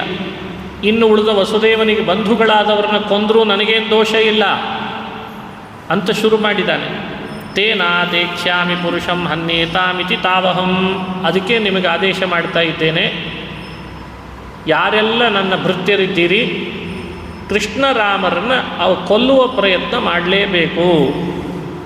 ಕೃತ್ವಾ ಪಾರತ್ರಿಕೀಂ ಪೂಜಾಂ ಯಾಂತು ತತ್ಪದವೀಮಿಮೇ. ವಸುದೇವೋಗ್ರಸೇನೌ ಚ ತಥಾನ್ಯೌ ನಂದಗೋಪುದೇವಕೌ ಗೋಪಾಲ ಯಾದವಾಶ್ಚೈವ ಯೇ ಚಾನ್ಯೇ ತಾನನುವ್ರತಾಃ. ಯಾರೆಲ್ಲ ಕೃಷ್ಣನನ್ನು ಅನುಸರಿಸಿ ನಡೀತಾರೆ, ವಸುದೇವ ದೇವಕಿಯನ್ನು ನಂದಗೋಪನನ್ನು ಅನುಸರಿಸಿ ನಡೀತಾರೆ, ಅವರನ್ನೆಲ್ಲ ಕೊಲ್ಲಬೇಕು ಅಂತ ಆದೇಶ ಮಾಡಿಬಿಟ್ಟ. ಯಾಕಂದರೆ ಅವರು ಯಾರೂ ನನ್ನ ಬಂಧುಗಳೇ ಅಲ್ಲ, ನಾನು ಅವರ ಬಂಧುನೂ ಅಲ್ಲ. ನಾನು ಹುಟ್ಟಿದ್ದೇ ಗಂಧರ್ವನಿಂದ ಅಂದಮೇಲೆ ನನಗೇನಿದೆ ಅವರಿಂದ ಸಂಬಂಧ. ಗೋಪಾಲಕರನ್ನು ಯಾದವರನ್ನು ಇಲ್ಲಿಗೆ ಕರೀರಿ. ಆಹೂಯಂತಾಂ ಜನಪದಾಹ ಪಶ್ಯಂತು ಮಮ ಪೌರುಷಂ. ಈ ಯಾದವರೆಲ್ಲ ಸೇರಿಕೊಳ್ಳಿ, ಗೋಪಾಲಕರು ಬರಲಿ, ಸುತ್ತಮುತ್ತಲಿನ ಹಳ್ಳಿಯವರ ಜನ ಸೇರಿಕೊಳ್ಳಿ, ನನ್ನ ಪೌರುಷ ಏನು ಅಂತ ಎಲ್ಲರೂ ಬೇಕಂದರೆ ನೋಡಲಿ. ಮಹಾಮಾತ್ರ ತ್ವಯಾಭದ್ರ ರಂಗದ್ವಾರ್ಯಪನೀಯತಾಂ. ಈಗಲೇ ರಂಗಮಂಟಪದ ದ್ವಾರವನ್ನು ಉದ್ಘಾಟನೆ ಮಾಡು. ಸಜ್ಜಾಗರಿ, ಕರೀತಾ ಕೋಲೆಯ ಪೀಠವನ್ನು ತಗೊಂಡು ಬಾ, ಚಾಣೂರ ಮುಷ್ಟಿಕರನ್ನು ನಿಲ್ಲಿಸು. ದ್ವಿಪಃ ಕೋಲಯ ಪೀಡೋ ಜಹಿತೆ ನಮಮಾಹಿತೋ. ನನಗೆ ಅಹಿತವನ್ನುಂಟು ಮಾಡಿದ ಕೃಷ್ಣ ಬಲರಾಮರನ್ನು ಕೊಲ್ಲಬೇಕು ಅಂತ ಹೊರಟಿದ್ದಾನೆ. ಇತ್ಯಾಜ್ಞಾಪ್ಯರ್ಥತತ್ವಜ್ಞಂ ಆಹೂಯ ಯದುಪುಂಗವಂ ಗೃಹೀತ್ವಾ ಪಾಣಿನಾ ಪಾಣಿಂ ತತ್ರಾಕ್ರೂರಮುವಾಚ. ಕೃಷ್ಣ ಬಲರಾಮರನ್ನು ಬರಮಾಡ್ಕೊಳ್ಳೋರು ಯಾರು? ನಾನು ಹೋಗಿ ಹೇಳಿ ಕಳಿಸಿದರೆ ಕೃಷ್ಣ ಬಾ ಅಂದರೆ ಬರ್ತಾನ? ಇಷ್ಟೆಲ್ಲ ಹಿನ್ನೆಲೆ ಇರಬೇಕಾದ್ರೆ ಕೃಷ್ಣ ಹೇಳಿ ಕಳಿಸಿದಾನೆ ಬರಬೇಕಂತೆ ಅಂತಂದ್ರೆ ಅವನು ಯಾಕೆ ಬರ್ತಾನೆ? ಯೋಗ್ಯನಾದ ವ್ಯಕ್ತಿಯನ್ನು ಹುಡುಕಿ ಕೃಷ್ಣ ಬಲರಾಮರನ್ನು ಮಥುರಾಪಟ್ಟಣಕ್ಕೆ ಕರೆಸಬೇಕು ಅಂತ ಆಲೋಚನೆ ಮಾಡಿದ. ಯಾರನ್ನು ಕರೆದ? ಯಾದವರಲ್ಲೇ ಒಬ್ಬನನ್ನು ಕರೆದ. ಯಾದವರಲ್ಲೇ ಒಬ್ಬ ಅಂದರೆ ಅಕ್ರೂರ, ಅವನನ್ನು ಬರಮಾಡಿಕೊಂಡ. ಗೃಹೀತ್ವಾ ಪಾಣಿನಾ ಪಾಣಿಂ ತತ್ರಾಕ್ರೂರಮುವಾಚ. ಹತ್ರ ಕರೆದು ಕಂಸ ಅಕ್ರೂರನ ಕೈ ಮೇಲೆ ಕೈ ಇಟ್ಟು ಮಾತನಾಡ್ತಾನಂತೆ. ಯಾಕಂದರೆ ಕೃಷ್ಣ ಬಲರಾಮರನ್ನ ಕರ್ಕೊಂಡು ಬರಬೇಕಲ್ಲ ಈಗ. ಭೋ ಭೋ ದಾನಪತೆ ಮಹ್ಯಂ ಕ್ರಿಯತಾಂ ಮೈತ್ರ ಮಾತೃತಃ ನಾಣ್ಯಸ್ತುತ್ತೋ ಹಿತಮಮತೋ ಹಿತತಮೋ ವಿದ್ಯತೆ ಭೋಜವೃಷ್ಣಿಷು. ಹೇ ದಾನಪತಿ ಅಕ್ರೂರ, ನನಗೆ ಮೈತ್ರಂ ಮಹ್ಯಂ ಮೈತ್ರ ಮಾತೃತಃ, ನನಗೆ ಬೇಕಾದಂಥ ಕೆಲಸ ಮಾಡಿಕೊಡು, ನಿನಗಿಂತ ಹಿತ ಮಾಡುವವನು ಮತ್ತೊಬ್ಬನಿಲ್ಲ ಅಂತ ಶುರು ಮಾಡಿದ. ಭಾರೀ ಮಾತುಗಾರ ಕಂಸ ಅಂದರೆ ಏನು ಸಾಮಾನ್ಯ ಅಲ್ಲ. ಇವತ್ತಿನ ಯಾವ ಪತ್ರಕರ್ತರು ಅವನ ಮುಂದೇನೂ ಅಲ್ಲ, ಅಂಥ ಮಾತುಗಾರನಾಗಿದ್ದ. ಅತಸ್ತ್ವಾಮಾಶ್ರಿತ ಸೌಮ್ಯ ಕಾರ್ಯಗೌರವ ಸಾಧನಂ. ನಿನ್ನನ್ನು ಯಾಕೆ ಬರಮಾಡಿಕೊಂಡೆ, ನಿನ್ನ ಯಾಕೆ ಆಶ್ರಯಿಸಿದೆ? ದೊಡ್ಡ ಕೆಲಸ ಆಗಬೇಕಾಗಿದೆ ಅಕ್ರೂರ, ದೊಡ್ಡ ಕೆಲಸ ಆಗಬೇಕಾಗಿದೆ ಅಂತ ಶುರು ಮಾಡಿ. ಏನಾಗಬೇಕು? ಯಥೇಂದ್ರೋ ವಿಷ್ಣುಮಾಶ್ರಿತ್ಯ ಸ್ವಾರ್ಥ ಮಧ್ಯ ಗಮದ್ವಿಭು. ತನ್ನ ಸ್ವಾರ್ಥ ಸಾಧನೆ ಮಾಡಲಿಕ್ಕೋಸ್ಕರ ಕಂಸ ಅಕ್ರೂರನಿಗೆ ಹೇಳ್ತಾನೆ, ಈಗಲೇ ನೀನು ನಂದಗೋಕುಲಕ್ಕೆ ಹೊರಡು. ಗಚ್ಚ ನಂದವ್ರಜಂ ತತ್ರ ಸುತಾಮಾನಕದುಂದುಭೇಹ ಆಸಾತೆ ತಾವಿಹಾನೇನ ರಥೇನ ಆನಯಮಾಚರ. ರಥದಲ್ಲಿ ಹೋಗಿ ನಂದಗೋಕುಲದಲ್ಲಿರುವ ಕೃಷ್ಣ ಬಲರಾಮರನ್ನು ಮಾತನಾಡಿಸಿ ಆಹ್ವಾನಿಸಿ ಇದೇ ರಥದಲ್ಲೇ ಅವರನ್ನು ಕರ್ಕೊಂಡು ಬಾ ಅಂತ ಹೇಳ್ತಿದ್ದಾರೆ. ನಿಸೃಷ್ಟ ಕಿಲ ಮೇ ಮೃತ್ಯು ದೇವೈರ್ವೈಕುಂಠ ಸಂಶ್ರಯೈ ತಾವಾನಯ ಸಮಂ ಗೋಪೈರ್ನಂದಾದ್ಯೈ ಸಾಭ್ಯುಪಾಯನೈ. ಅಕ್ರೂರ, ನೀನು ಹೀಗೆ ಹೋಗಬೇಡ, ಅವ್ರಿಗೆ ಬೇಕಾದಂಥ ಉಡುಗೊರೆಗಳನ್ನೆಲ್ಲ ಕೊಟ್ಟು ಕರ್ಕೊಂಡು ಬಾ ಅಂತಂದಂತ. ಸುಮ್ಮನೆ ಬಾ ಅಂದರೆ ಬರಲಾರು, ನಂದಗೋಪನನ್ನು ಕರ್ಕೊಂಡು ಬಾ. ನನ್ನ ಮೃತ್ಯುವಿನ ರೂಪದಲ್ಲಿ ದೇವಲೋಕದಿಂದ ಹುಟ್ಟಿದವರು ಅಂತ ನನಗೆ ಸುದ್ದಿ ಬಂದಿದೆ, ವಿಷಯ ಬಂದಿದೆ. ಘಾತಯಿಷ್ಯೆ ಈ ಯಹಾನೀತೌ ಕಾಲಕಲ್ಪೇನ ಹಸ್ತಿನ ಯದಿ ಮುಕ್ತೌ ತಥೋ ಮಲ್ಲೈಹಿ ಘಾತಯೇ ವೈದ್ಯುತೋಪಮೈ. ಇಲ್ಲಿಗೆ ಬಂದರು ಅಂತಾದರೆ ಕೃಷ್ಣ ಬಲರಾಮರು ಮಲ್ಲಯುದ್ಧದ ಪ್ರಾರಂಭದಲ್ಲಿ ಆನೆ ಮೊದಲು ಬಿಡ್ತೀನಿ, ಅಮಾತ್ಯನನ್ನು ಕಳಿಸ್ತೀನಿ. ಆಮೇಲೆ ಒಳಗೆ ಬಂದರು ಅಂದರೆ ಅಲ್ಲಿದ ಚಾಣೂರ ಮುಷ್ಟಿಕರನ್ನು ಕಳಿಸ್ತೀನಿ. ಅಂತೂ ಇಂತೂ ಅವರನ್ನು ಹ್ಯಾಕೆ ಕೊಲ್ಲಬೇಕು ಅಂತ ನಾನು ಯೋಚನೆ ಮಾಡಿದ್ದೀನಿ, ಕರ್ಕೊಂಡು ಬಾ. ಅವರನ್ನು ಕೊಂದರೆ ನನಗೆ ನೆಮ್ಮದಿ, ಅವರು ಬದುಕಿದ್ರೆ ನನಗೆ ನೆಮ್ಮದಿ ಇಲ್ಲ. ತಯೋರ್ ನಿಹತಯೋ ತಪ್ತಾನ್ ವಸುದೇವ ಪುರೋಗಮಾನ್.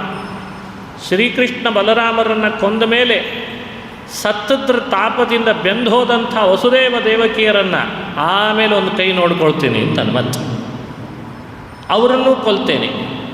ಯಾದವರನ್ನೆಲ್ಲರನ್ನ ಕೊಲ್ತೀನಿ. ಉಗ್ರಸೇನ ನನ್ನ ಅಪ್ಪ ಅಲ್ಲ, ಅವನನ್ನಂತೂ ಈಗಾಗಲೇ ಮುದುಕನಾಗಿದ್ದಾನೆ, ಬಂಧೀಖಾನೆಯಲ್ಲಿ ಹಾಕಿದ್ದೇನೆ, ಅವನ್ನೂ ಇಲ್ಲ ಅನಿಸಿಬಿಡ್ತೇನೆ.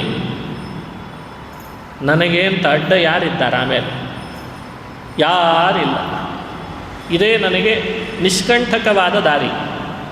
ನನ್ನ ದಾರಿ, ನನ್ನ ಸ್ವಾರ್ಥ, ನನ್ನ ಪದವಿ, ನನ್ನ ಅಧಿಕಾರ, ಇದಕ್ಕೆ ಯಾರೂ ಅಡ್ಡ ಬರಬಾರ್ದು. ಹಾಗೆ ನಾನು ಮಾಡಿಕೊಡ್ತೇನೆ. ತತಶ್ಚೈಷಾ ಮಹೀಮಿತ್ರ ಭವಿತ್ರಿ ನಷ್ಟಕಂಟಕ. ಆಳ್ವಿಕೆ ಮಾಡುವಾಗ ಇಂಥ ಮುಳ್ಳುಗಳು ಬಂತು ಅಂದರೆ ಕಾಲಿಗೆ ಚುಚ್ತಾವೆ. ಅದಕ್ಕೆ ಆಗಾಗ ಮುಳ್ಳು ತೆಗಿತಿರಬೇಕು, ಕೃಷ್ಣ ಬಲರಾಮರನ್ನ ಕೊಲ್ತಿರಬೇಕು ಅಂತ ಹೇಳ್ತಾನೆ, ಕೊಲ್ಲಬೇಕು. ಜರಾಸಂಧೋ ಮಮ ಗುರುಹು. ಕಂಸ ಹೇಳುವ ಮಾತು, ನನ್ನ ಗುರುಸ್ಥಾನದಲ್ಲಿರೋನು ಯಾರು? ಜರಾಸಂಧ, ಮಾವ, ಹೆಣ್ಣು ಕೊಟ್ಟ ಮಾವ. ವಿವಿಧೋ ದಯಿತಃ ಸಖ. ಮೈಂದ ವಿವಿಧ ಅಂತ ಇಬ್ಬರಿದ್ರಂತೆ, ಅದರಲ್ಲಿ ವಿವಿಧ ಅಂತಿದ್ದಾನೆ, ಅವನು ನನ್ನ ಸ್ನೇಹಿತ. ಶಂಬರ, ನರಕ, ಬಾಣ ಇವರೆಲ್ಲ ಅಸುರರು. ಶಂಬರಾಸುರ, ನರಕಾಸುರ, ಬಾಣಾಸುರ ಇವರಿಗೆಲ್ಲ ನನ್ನ ಮೇಲೆ ಸ್ನೇಹ ಜಾಸ್ತಿ. ಕೃಷ್ಣನನ್ನಿಲ್ಲ ಅನಿಸ್ಬಿಟ್ರೆ ಸ್ನೇಹ ಮತ್ತಷ್ಟು ಜಾಸ್ತಿ ಆಗ್ತದೆ. ತೈರಹಂ ಸುರಪಕ್ಷೀಯಾನ್ ಹತ್ವಾ ಭೋಕ್ಷೆ ಮಹೀಂದ್ರಪಾನ್. ಯಾರು ಈಗ ಭೂಮಿಯಲ್ಲಿ ಬಂದಿದ್ದಾರೆ ಕೃಷ್ಣ ಬಲರಾಮರು, ಅವರು ದೇವಪಕ್ಷಪಾತಿಗಳು. ನಾನು ಅಸುರ ಪಕ್ಷದವನು. ಸುರಪಕ್ಷದವನನ್ನು ಕೊಂದು ಅಸುರ ಪಕ್ಷದವರಿಗೆಲ್ಲ ಸಂತೋಷಪಡಿಸಿ ಭೂಮಿಯನ್ನು ನನ್ನ ಆಡಳಿತಕ್ಕೆ ತಗೊಳ್ತೇನೆ. ಏತಜ್ಞಾತ್ವಾನ ಯಕ್ಷಿಪ್ರಂ ರಾಮಕೃಷ್ಣಾವಿಹಾರ್ಭಕೌ. ಇಷ್ಟನ್ನು ಹೇಳಿ ಅಕ್ರೂರನನ್ನು, ರಾಮಕೃಷ್ಣರನ್ನು ಕರೆದುಕೊಂಡು ಬಾ ಅಂತ ಕೊಟ್ಟು ಕಳಿಸ್ತಾ ಇದ್ದಾನೆ. ಹೇಳುವಾಗ ಬಿಲ್ಲಿನ ಹಬ್ಬ ಇದೆ ಅಂತ ಹೇಳು ಅಂತಂದ. ಧನುರ್ಯಾಗ ನಿರೀಕ್ಷಾರ್ಥಂ ದ್ರಷ್ಟುಂ ಯದುಪುರ್ಯ ಶ್ರಿಯಂ. ಬಿಲ್ಲಿನ ಹಬ್ಬ ಏರ್ಪಾಡು ಮಾಡಿದ್ದಾನೆ ಕಂಸ, ನೀವು ಅದನ್ನು ನೋಡಲಿಕ್ಕೆ ಬರಬೇಕು ಅಂತ ಆಹ್ವಾನ ಕಳಿಸಿದ್ದಾನೆ. ಯಾರೂ ಬಿಡೋ ಹಾಗಿಲ್ಲಂತೆ, ಕಂಸನ ಆದೇಶ ಆಗಿದೆ, ಎಲ್ಲರೂ ಬರಬೇಕು ಅಂತ ಎಲ್ಲ ಹೇಳಿಕೊಟ್ಟ ಕಂಸ. ಅಕ್ರೂರ ಅಂತಾನೆ, ಅಕ್ರೂರ ಉವಾಚ ರಾಜನ್ ಮನೀಷಿತಂ ಸಮ್ಯಕ್ ತವ ಚಾವದ್ಯಮಾರ್ಜನಂ. ರಾಜ ಎದುರು ಮಾತನಾಡಲಿಕ್ಕಾಗ್ತದ ಕಂಸನಿಗೆ? ಅವನ ಪದವಿ ಹೊರಟು ಹೋಗ್ತದೆ. ಅವರ ಅಪ್ಪನ ಕಾಲದಿಂದ ಮಂತ್ರಿಯಾಗೇ ಉಳಿದಿದ್ರಂತೆ. ಅಕ್ರೂರನ ತಂದೆ ಶಫಲ್ಕಜ ಅಂತಿದ್ದ, ಶಫಲ್ಕ, ಅವನು ಮಂತ್ರಿನೇ. ಹಾಗಾಗಿ ರಾಜನ ಮಾತನ್ನು ಗೌರವಿಸಬೇಕು ಅಂತ ಲೋಕದೃಷ್ಟಿಯಿಂದ ಅಕ್ರೂರ ಏನು ಚೆನ್ನಾಗಿ ಆಲೋಚನೆ ಮಾಡಿದೀಯಾ ಅಂತ ಹೊಗಳಿದ್ದಂತೆ. ಸರಿಯಾಗಿದೆ ನಿನ್ನ ಆಲೋಚನೆ. ಸಿದ್ಧ್ಯೋ ಸಮಂ ಕುರ್ಯಾತ್ ದೈವಂ ಹಿ ಫಲಭಾವನಂ. ಮಾಡಬೇಕು ಕೆಲಸ, ಸಿದ್ಧಿ ಆದರೂ ಸರಿ, ಸಿದ್ಧಿ ಆಗದಿದ್ದರೂ ಸರಿ, ದೈವ ಹೇಗೆ ಫಲ ಕೊಡ್ತದೋ ಅದನ್ನು ಒಪ್ಪಿಕೊಳ್ಬೇಕಷ್ಟೆ. ಅದ್ರ ಮೀರಿ ಏನು ನಡೀಲಿಕ್ಕೆ ಸಾಧ್ಯ? ಮನೋರಥಾನ್ ಕರೋತಿ ಉಚ್ಚೈಹಿ ಜನೋ ದೈವಹತಾನಪಿ ಯುಜ್ಯತೆ ಹರ್ಷಶೋಕಾಭ್ಯಾಂ ತಥಾಪ್ಯಾಜ್ಞಾಂ ಕರೋಮಿತೆ. ನೀನು ನಮಗೆ ರಾಜನಾಗಿದ್ದಿ, ನಿನಗೆ ಎದುರು ವಾದಿಸೋದು ಸರಿಯಲ್ಲ. ನಿನ್ನ ಆದೇಶವನ್ನು ಏನು ಇದೆ ಅದನ್ನು ನಾನು ಪಾಲನೆ ಮಾಡ್ತೇನೆ ಅಂತ ಅಕ್ರೂರ ಹೇಳ್ತಾನೆ. ಮನೋರಥಾನ್ ಕರೋತಿ ಉಚ್ಚೈರ್ಜನೋ ದೈವಹತಾನಪಿ. ಬಹಳ ಜನ ದೈವದಿಂದ ಹತರಾದರೂ ಮನೋಭಿಲಾಷೆಯನ್ನು ಪೂರ್ಣ ಮಾಡಬೇಕು ಅಂತ ಪ್ರಯತ್ನ ಪಟ್ಟಿರ್ತಾರೆ. ನೀನು ದೈವಹತ, ನಿನ್ನ ಮನೋಭಿಲಾಷೆ ಪೂರ್ಣ ಆಗಲ್ಲ ಅಂತ ಬಾಯಲ್ಲಿ ಹೇಳ್ತಾ ಇಲ್ಲ ಅಕ್ರೂರ. ಆದರೂ ನಿನ್ನ ಆದೇಶವನ್ನು ಪಾಲನೆ ಮಾಡ್ತೀನಿ ಅಂತ ಹೊರಟ ಅಕ್ರೂರ. ಯಾಕಂದರೆ ಅವನಿಗೂ ಗೊತ್ತಿತ್ತು ಮುಂದೇನಾಗಲಿಕ್ಕಿದೆ ಅಂತ. ಶ್ರೀ ಶುಕವಾಚ ಏವಮಾದಿಶ್ಯ ಚಾಕ್ರೂರಂ ಮಣಿನಶ್ಚ ವಿಸೃಜ್ಯ ಸಹ. ಈಗ ಆದೇಶ ಮಾಡಿ ಅಕ್ರೂರನಿಗೆ ಮಂತ್ರಿಗಳನ್ನು ಕೂಡ ಸಭೆ ಕರೆದವರನ್ನು ಮನೆಗೆ ಕಳಿಸಿ ತನ್ನ ಮನೆಗೆ ಅಂತ ಕಂಸ ಒಳಗೆ ಪ್ರವೇಶ ಮಾಡಿದ.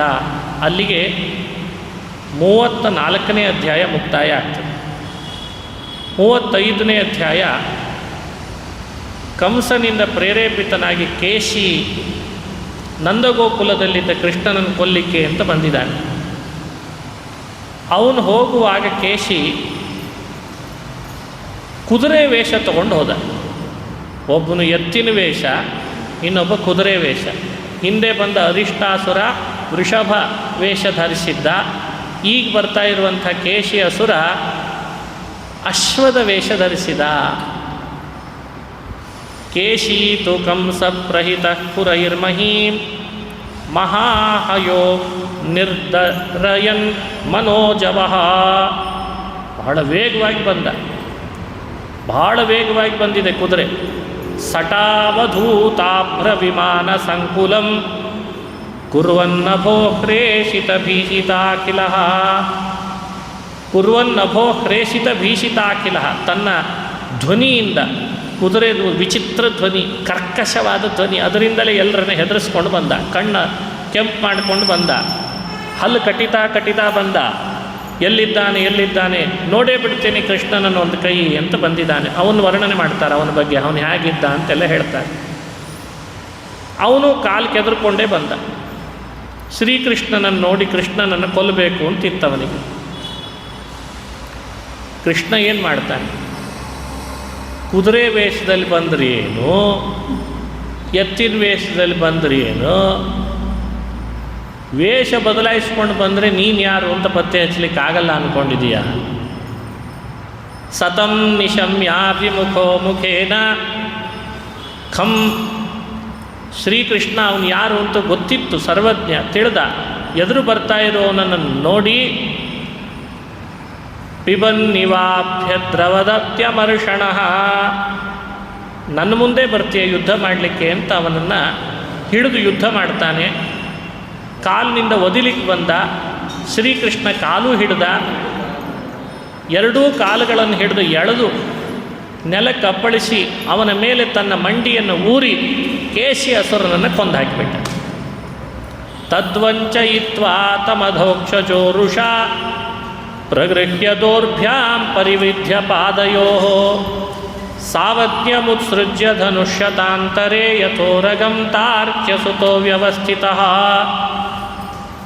ಅವನನ್ನು ಪಾದದಿಂದ ಊರಿ ಏಟಾಕಿ ಕೇಶಿ ಅಸುರನನ್ನು ಜೋರಾಗಿ ಎಸೆದಂತೆ ಮೂರ್ಛೆ ಬಿದ್ದ ಅಂತಾರೆ. ಮೊದಲು ಮೂರ್ಛೆ ಬಿದ್ದ.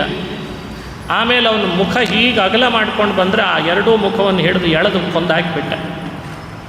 ಹೀಗೆ ಕೇಶಿಯನ್ನು ಅಸುರನ ಸಂಹಾರ ಆದಾಗ ದೇವತೆಗಳೆಲ್ಲ ಮತ್ತೆ ಶ್ರೀಕೃಷ್ಣನ ಮೇಲೆ ಪುಷ್ಪವೃಷ್ಟಿ ಮಾಡ್ತಾರೆ, ಸ್ತೋತ್ರ ಮಾಡ್ತಾರೆ. ಆ ಚರಿತ್ರೆಯನ್ನು ಕಣ್ಣಿಗೆ ಕಟ್ಟುವಂತೆ ನಮಗೆ ವರ್ಣನೆ ಮಾಡಿದ್ದಾರೆ ಶುಕಮುನಿಗಳು. ಕೇಶಿಯ ಸಂಹಾರದ ಕಥೆಯನ್ನು ಯಾರು ಸ್ಮರಣೆ ಮಾಡ್ತಾರೋ ಅವರಿಗೇನು ಫಲ? ಚಮತ್ಕಾರ ಮಾಡಿದ್ದಾರೆ ಮಹಾನುಭಾವರು. ಸಂಸ್ಕೃತದಲ್ಲಿ ಅಶ್ವ ಅಂತ ಕುದುರೆಗಳಿಗೆ ಹೆಸರು. ಅಶ್ವ ಅಂದರೆ ಸಂಸ್ಕೃತದಲ್ಲಿ ಈ ಹೆಸರು ಬಂದದ್ದು ಪ್ರಸಿದ್ಧಿ, ರೂಢಿ ಇದೆ. ಇನ್ನೊಂದು ಅರ್ಥ ಅಶ್ವ ಪದಕ್ಕೆ ಕುದುರೆಗೂ ಕರೀತಾರೆ. ಇನ್ನೊಂದು ಅರ್ಥ ಇದೆ. ಸಂಸ್ಕೃತದಲ್ಲಿ ಶ್ವ ಅಂದರೆ ನಾಳೆ ಅಂತ ಅರ್ಥ. ಶ್ವ ಅಂದರೆ ನಾಳೆ, ಶ್ವ ಅಂದರೆ ನಾಳೆ, ಅಂದರೆ ಇಲ್ಲ ಅಂತ ಅರ್ಥ. ಚಮತ್ಕಾರ ಮಾಡಿದರು. ಬರೋದು ಬಂದ ಈ ಅಸುರ ನಾಳೆ ನಾನಿರಲ್ಲ ಅಂತ ತೋರಿಸ್ಲಿಕ್ಕೇನೆ ಬಹುಶಃ ಅಶ್ವ ಅನ್ನೋ ಹೆಸರಿನ ರೂಪವನ್ನು ತಗೊಂಡು ಬಂದ ಅಂತ. ನಾಳೆ ಇರಲ್ಲ ಅಂದರೆ ಇವತ್ತೇ ಮುಗಿಬೇಕು ಅಂತ ಅರ್ಥ. ನನ್ನ ಹೆಸರೇ ಅಶ್ವ. ಅದಕ್ಕೆ ಕೃಷ್ಣ ಏನು ಮಾಡಿದ, ನೀನು ಯಾವ ರೂಪ ತಗೊಂಡು ಬಂದಿದ್ದಿ ಅದನ್ನು ಅನ್ವರ್ಥಗೊಳಿಸ್ಬೇಕು ಅಂಥೇಳೇನೆ ಅವನನ್ನು ಕೃಷ್ಣ ಕೊಂದ ಅಂತ ವರ್ಣನೆ ಮಾಡಿದ್ದಾರೆ. ಬಹಳ ಚಮತ್ಕಾರ. ದಂತಾ ನಿಪೇತು ಭಗವದ್ಭುಜ ಸ್ಪೃಶಃ ತೇ ಕೇಶಿನ ಸ್ತಪ್ತಮಯ ಸ್ಪೃಶೋ ಯಥಾ.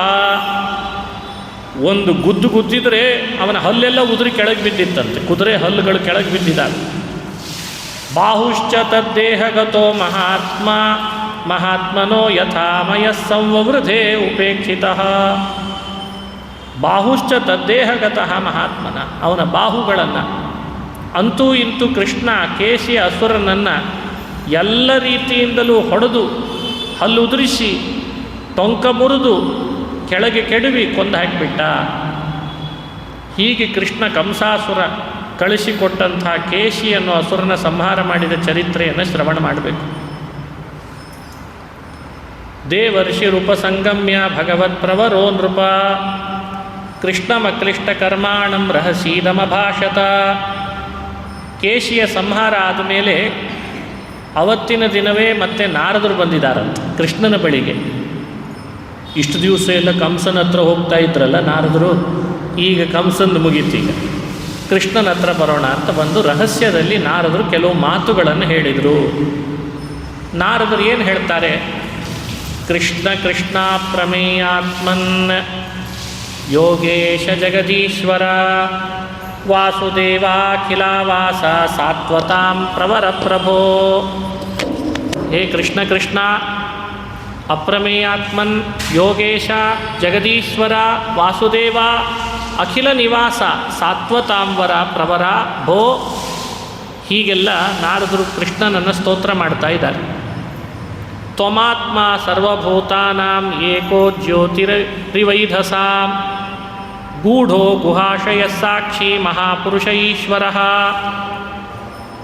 ನೀನೇ ಆತ್ಮ, ಎಲ್ಲರನ್ನ ನಿಯಮನ ಮಾಡುವ ಸ್ವಾಮಿ, ಅದಕ್ಕೆ ಆತ್ಮ. ಸರ್ವಭೂತಾನಾಂ ಏಕಃ, ಎಲ್ಲ ಭೂತಗಳಿಗಿಂತಲೂ ನೀನು ಪ್ರಧಾನ ಸ್ವಾಮಿ, ನಿನಗಿಂತ ಮತ್ತೊಬ್ಬನಿಲ್ಲ. ಗೂಢ ಗುಹಾಶಯ ಸಾಕ್ಷಿ ಎಲ್ಲ ಉಪನಿಷತ್ತುಗಳಲ್ಲಿ ಬರುವ ನಾಮದಿಂದ ಕೃಷ್ಣನ ಸ್ತೋತ್ರ ಮಾಡ್ತಾರೆ. ಆತ್ಮನಾತ್ಮಾಶ್ರಯ ಪೂರ್ವಂ ಮಾಯೆಯ ಸೃಜಸೆ ಗುಣಾನ್. ಹೇ ಕೃಷ್ಣ, ನಿನ್ನ ಅಧೀನವಾದ ಪ್ರಕೃತಿಯ ಗುಣಗಳಿಂದ, ಸಾತ್ವಿಕ ರಾಜಸ ತಾಮಸ ಗುಣಗಳಿಂದ ಈ ಪ್ರಪಂಚವನ್ನು ಸೃಷ್ಟಿ ಸ್ಥಿತಿ ಲಯ ಮಾಡ್ತಾ ಇದ್ದೀಯಾ. ತೈರಿದಂ ಸತ್ಯಸಂಕಲ್ಪ ಸೃಜಸಿ ಅವಸಿ ಈಶ್ವರ ಅತ್ತಿ. ಎಲ್ಲವನ್ನೂ ನೀನೇ ಮಾಡ್ತೀಯ. ಸೃಜಸ್ಯವಸೀಶ್ವರ, ಸೃಜಸಿ ಅವಸಿ. ಅತ್ಸ್ಯವಸಿ ಅಂತ ಹೇಳಿದ್ದಾರೆ. ಅತ್ತಿ ಅವಸಿ, ಸಂಹಾರ ಮಾಡ್ತಿ, ಸಂಪಾಲನೆ ಮಾಡ್ತಿ, ನೀನೇ ಮಾಡ್ತಿ. ಸತ್ವಂ ಭೂಭಾರಭೂತಾನಾಂ ದೈತ್ಯ ಪ್ರಮಥ ರಕ್ಷಸಾಂ. ಭೂಮಿಗೆ ಭಾರಭೂತರಾದವರು ಯಾರೇ ಇದ್ದರೂ ಅವರನ್ನೂ ಸಂಹಾರ ಮಾಡಬೇಕು ಅಂಥೇಳಿ ಭೂಮಿಗೆ ಅವತಾರ ಮಾಡಿರ್ತೀವಿ. ಕೃಷ್ಣಾವತಾರದ ಕಾರ್ಯ ಇದು ಒಂದು. ನಾರದರು ಹೇಳುವಂತೆ ಅವತೀರ್ಣೋ ವಿನಾಶಾಯ ಸಾಧೂನಾಂ ರಕ್ಷಣಾಯ ಚ. ಹೇ ಕೃಷ್ಣ, ನೀನು ಅವತಾರ ಮಾಡಿದ್ದೇ ಸಾಧುಗಳ ರಕ್ಷಣೆ, ಭೂಭಾರ ಹರಣಕ್ಕಾಗಿ.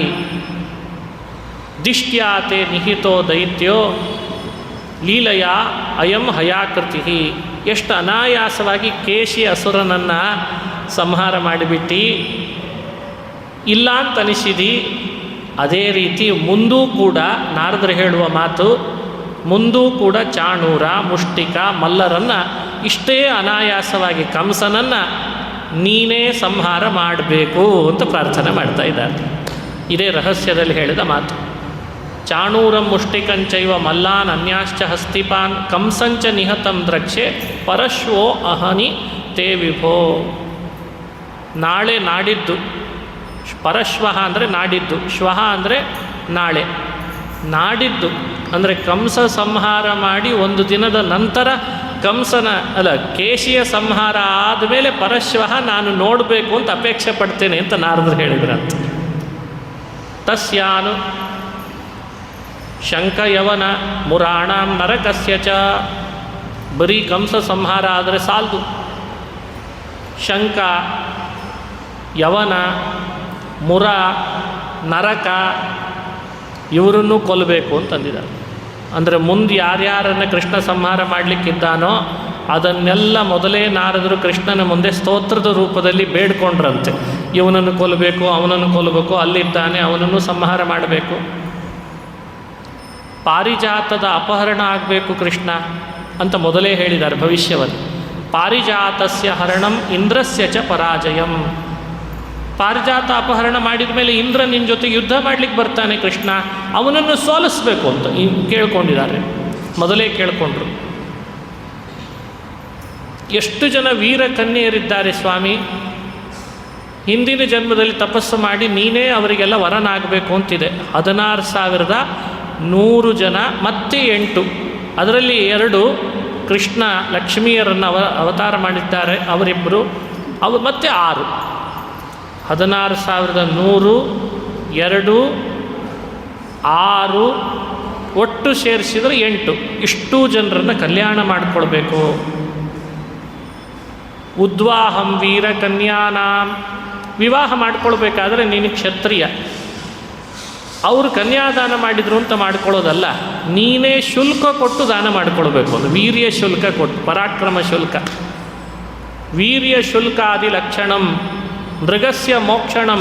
ಮೃಗ ಅಂತ ಒಬ್ಬ ರಾಜ, ಅವನು ಬೇರೆ ತಿರ್ಯಗ್ಯೋನಿಯಲ್ಲಿ ಹುಟ್ಟಿದ್ದಾನೆ, ಅವನನ್ನು ಮೋಚನೆ ಮಾಡಬೇಕು ಕೃಷ್ಣ. ಎಷ್ಟು ಕೆಲಸ ಇದೆ ಇನ್ನು. ಪಾಪಾತ್ ದ್ವಾರಕಾಯಾಂ ಜಗತ್ಪತೆ. ಅವನು ದ್ವಾರಕಾಪಟ್ಟಣದಲ್ಲಿದ್ದಾನೆ, ಹಾಗಾಗಿ ಅಲ್ಲೇ ಮೋಚನೆ ಆಗಿದೆ. ಶಮಂತಕ ಅಂತ ಒಂದು ಮಣಿ, ಆ ಮಣಿಯನ್ನು ಅಕ್ರೂರನಿಗೆ ಕೊನೆಗೆ ಬರೋ ಹಾಗೆ ಮಾಡ್ತಾನೆ. ಅದರದ್ದೇ ನಿಮಿತ್ತ ಇಟ್ಟುಕೊಂಡು ಸತ್ಯಭಾಮಿಯನ್ನು ಪರಿಣಯ ಮಾಡಿಕೊಳ್ಬೇಕು. ಅದನ್ನೆಲ್ಲ ನಾರದರು ಪ್ರಾರ್ಥನೆ ಮಾಡ್ತಾರೆ. ಶಮಂತಕಸ್ಯ ಚ ಮಣೇಹೇ ಆದಾನಂ ಸಹ ಭಾರ್ಯಯ. ಜಾಂಬವತಿ ಮತ್ತು ಸತ್ಯಭಾಮ ನಿಮಿತ್ತವಾಗಿ ಶಮಂತಕದ ಆದಾನ ಮಾಡಬೇಕಾಗಿದೆ. ಮೃತಪುತ್ರ ಪ್ರದಾನಂಚ ಬ್ರಾಹ್ಮಣಸ್ಯ ಸ್ವಧಾಮತಃ. ಒಬ್ಬನಿಗೆ ಬ್ರಾಹ್ಮಣನಿಗೆ ಹುಟ್ಟಿದ ಮಕ್ಕಳು ಕೂಡಲೇ ಕಾಣೆ ಆಗ್ತಾ ಇದ್ದಾರಂತೆ. ಅಂಥ ಬ್ರಾಹ್ಮಣನಿಗೆ ನೀನೇ ತಾನೇ ಮಕ್ಕಳನ್ನು ಪುನಃ ಕರುಣಿಸಬೇಕು. ಪೌಂಡ್ರಕಸ್ಯ ವಧಂ ಪಶ್ಚಾತ್. ಪೌಂಡ್ರಕ ಅಸುರ ಇದ್ದಾನೆ ಕಾಶಿ ಪಟ್ಟಣದಲ್ಲಿ, ಅವನನ್ನು ಕೊಂದು ಕಾಶಿಯನ್ನು ಕ್ಷೇತ್ರವಾಗಿ ಮಾರ್ಪಾಡು ಮಾಡಬೇಕು ಕೃಷ್ಣ. ದಂತವಕ್ರಸ್ಯ ನಿಧನಂ ಚೈದ್ಯಸ್ಯ ಚ ಮಹಾಕ್ರತೋ. ರಾಜಸೂಯ ಅಂತ ಯಾಗ ಮಾಡಲಿಕ್ಕಿದ್ದಾನೆ ಧರ್ಮರಾಜ, ಅದರಲ್ಲಿ ದಂತವಕ್ರ ಅವರ ಅಣ್ಣನಾದಂಥ ಶಿಶುಪಾಲ, ಅವನ ಸಂಹಾರ ನೀನು ಮಾಡಬೇಕು. ಯಾನಿ ಚ ಅನ್ಯಾನಿ ವೀರ್ಯಾಣಿ ದ್ವಾರಕಾಂ ಅವಸನ್ವಿಭವಾನ್. ಇಷ್ಟು ದಿನ ಏನೋ ನಂದಗೋಕುಲದಲ್ಲಿದ್ದಿ, ಇನ್ನು ಮುಂದೆ ದ್ವಾರಕಾಪಟ್ಟಣ ನಿರ್ಮಾಣ ಮಾಡಿ ಅಲ್ಲಿ ವಾಸ ಮಾಡಿಕೊಂಡಿದ್ದು ಇಂತಿಂಥ ಕಾರ್ಯಗಳನ್ನು ನೀನು ನಡೆಸಿ ಸಮಾಜಕ್ಕೆ ಕಲ್ಯಾಣ ಮಾಡಿ ನಿನ್ನ ಮಹಿಮೆಯನ್ನು ವ್ಯಕ್ತಪಡಿಸಬೇಕು. ಅದನ್ನು ನಮ್ಮಂಥ ಭಕ್ತರು ನಿನ್ನನ್ನು ಸ್ತೋತ್ರ ಮಾಡೋ ಹಾಗಾಗಬೇಕು. ಕರ್ತ ದ್ರಕ್ಷ್ಯಾಮ್ಯಹಂ ತಾನಿ ಗೇಯಾನಿ ಕವಿಭಿರ್ಭುವಿ. ನಾನು ಆ ಕಣ್ಣಿನಿಂದ ಈ ದೃಶ್ಯಗಳನ್ನು ನೋಡಬೇಕು ಅಂದ್ರಂತೆ ನಾರದರು. ಅಥತೆ ಕಾಲರೂಪಸ್ಯ ಕ್ಷಪಯಿಷ್ಣೋ ಅಮುಷ್ಯ ವೈ ಅಕ್ಷೋಹಿಣೀನಾಂ ನಿಧನಂ ದ್ರಕ್ಷ್ಯಾಮ್ಯರ್ಜುನ ಸಾರಥೇ. ಹೀಗೆ ಕೃಷ್ಣನನ್ನು ಮುಂದೆ ಆಗಬೇಕಾದ ಎಲ್ಲ ದೈವ ಕಾರ್ಯವನ್ನು ಅಘಟಿತ ಘಟನಾ ಶಕ್ತಿಯಿಂದ ಕೃಷ್ಣ ಮಾಡಬೇಕಾದಂಥ ಕಾರ್ಯವನ್ನೆಲ್ಲ ನಾರದರು ಶ್ರೀಕೃಷ್ಣನ ಮುಂದೆ ಪ್ರಾರ್ಥನಾ ರೂಪವಾಗಿ ಸಲ್ಲಿಸಿ ನಾನು ನೋಡಬೇಕು ಅಂತ ಆಸೆಯನ್ನು ವ್ಯಕ್ತಪಡಿಸಿದ್ದಾರಂತೆ. ನಾವೇನಂತೇವಿ, ಕೇಳಿದ ಕಥೆಯನ್ನು ಕೇಳಲಿಕ್ಕೆ ಎಷ್ಟು ಬೇಸರಿಸ್ತೀವಿ ನಾವು. ಇದೇ ಗೊತ್ತಿದೆ, ಈ ಕಥೆ ಗೊತ್ತಿದೆ ಅಂತೀವಿ. ನಾರದರು ನೋಡಿ ಮುಂದೆ ಏನು ನಡೀತದೆ ಅಂತ ಎಲ್ಲ ಗೊತ್ತಿದ್ದು ಭವಿಷ್ಯವನ್ನು ಕೃಷ್ಣನ ಮುಂದೆ ಪ್ರಾರ್ಥನೆ ಮಾಡಿಕೊಂಡು ಮತ್ತಂತಾರೆ, ಹೀಗೇ ಕೃಷ್ಣ ಮಾಡ್ತಾನೆ ಅಂತ ಗೊತ್ತಿದ್ದರೂ ಆಸೆ ಪಟ್ರಂತೆ, ನೀನು ಇದನ್ನು ಮಾಡೋದನ್ನು ನಾನು ನೋಡಬೇಕು ಅಂತ ಕೇಳ್ಕೊಂಡ್ರಂತೆ. ಅಂದರೆ ಕೃಷ್ಣನ ಮಹಿಮೆ ಎಂಥೆಂಥ ಜ್ಞಾನಿಗಳಿಗೂ ಎಷ್ಟು ಆಕರ್ಷಿತ ಅಂತನ್ಲಿಕ್ಕೆ ಈ ಚರಿತ್ರೆಗಳು ನಮ್ಮ ಕಣ್ಣು ಮುಂದೆ ಇದ್ದಾವೆ. ವಿಶುದ್ಧ ವಿಜ್ಞಾನಘನಂ ಸ್ವಸಂಸ್ಥಯ ಸಮಾಪ್ತ ಸರ್ವಾರ್ಥಮಮೋಘವರ್ತಿನಂ ಸ್ವತೇಜಸ ನಿತ್ಯ ನಿವೃತ್ತ ಮಾಯಾ ಗುಣ ಪ್ರವಾಹಂ ಭಗವಂತ ಮೀಮಹಿ. ಹೇ ವಿಶುದ್ಧ ವಿಜ್ಞಾನ ಘನಂ, ಪರಿಶುದ್ಧವಾದ ವಿಜ್ಞಾನ ಸ್ವರೂಪನಾದ ಶ್ರೀಹರಿ, ನಿನ್ನದೇ ತೇಜಸ್ಸಿನಿಂದ ಭೂಮಿಯಲ್ಲಿ ಉಂಟಾದ ಕಂಠಕದಂತಿರುವವರನ್ನು ಸಂಹಾರ ಮಾಡಿ ನಿತ್ಯ ನಿವೃತ್ತ ಮಾಯಾ ಗುಣ ಪ್ರವಾಹಂ, ನಿನ್ನಲ್ಲಿ ಸತ್ವರಜಸ್ ತಮೋ ಗುಣಗಳು ಯಾವುದೂ ಇಲ್ಲ. ಅದರ ಪರಿಣಾಮವಾದ ಕಾಮ, ಕ್ರೋಧ, ಲೋಭ, ಮೋಹ ಯಾವುದೂ ಇಲ್ಲ. ನಿರ್ದೋಷ ನೀನು. ಅಂಥ ಭಗವಂತನನ್ನು ನಾನು ಮೊರೆ ಹೋಗ್ತಾ ಇದ್ದೇನೆ. ತ್ವಾಮೀಶ್ವರಂ ಸ್ವಾಶ್ರಯಮಾತ್ಮ ಮಾಯಯ ವಿನಿರ್ಮಿತಾಶೇಷ ವಿಶೇಷ ಕಲ್ಪನಂ ಕ್ರೀಡಾರ್ಥಮಾದ್ಯಂತ ಮನುಷ್ಯ ವಿಗ್ರಹಂ ನತೋಸ್ಮಿ ಧುರ್ಯಂ ಯದು ವೃಷ್ಣಿ ಸಾತ್ವತಂ. ಹೇ ಸ್ವಾಮಿ, ನಿನ್ನನ್ನೇ ನಾನು ನತೋಸ್ಮಿ ನಮಸ್ಕರಿಸ್ತೇನೆ ಅಂತ ಹೇಳಿ ನಾರದರು ಕೃಷ್ಣನಿಗೆ ನಮಸ್ಕಾರ ಮಾಡಿ ಅಲ್ಲಿಂದ ಅವರು ಪ್ರಯಾಣ ಮಾಡ್ತಾರೆ. ಅನುಜ್ಞೆ ಪಡೆದು ಭಗವಂತ ಕೇಶಿಯನ್ನು ಸಂಹಾರ ಮಾಡಿದ ಮೇಲೆ ಅಲ್ಲೇ ಗೋವುಗಳನ್ನು ಕಾಯ್ತಾ ಇರುವಾಗ ಅಕ್ರೂರ ಬಂದು ಕೃಷ್ಣನನ್ನು ಬರಮಾಡಿಕೊಳ್ಳುವಂತೆ ಆಗ್ತದೆ. ಆ ಚರಿತ್ರೆ ಮುಂದೆ 35ನೇ ಅಧ್ಯಾಯದಿಂದ ಇಲ್ಲಿಗೆ 35 ಮುಕ್ತಾಯ ಆಯಿತು. ಪಂಚತ್ರಿಂಶೋಧ್ಯಾಯ ಅಂದರೆ 35ನೇ ಅಧ್ಯಾಯ. ಅದನ್ನು ಕೂಡ ಮುಂದಿನ ಪ್ರವಚನದಲ್ಲಿ ತಿಳಿಯೋಣ ಅಂತ ಹೇಳ್ತಾ, ಎಷ್ಟು ಗಂಟೆಗೆ ನಾಳೆ?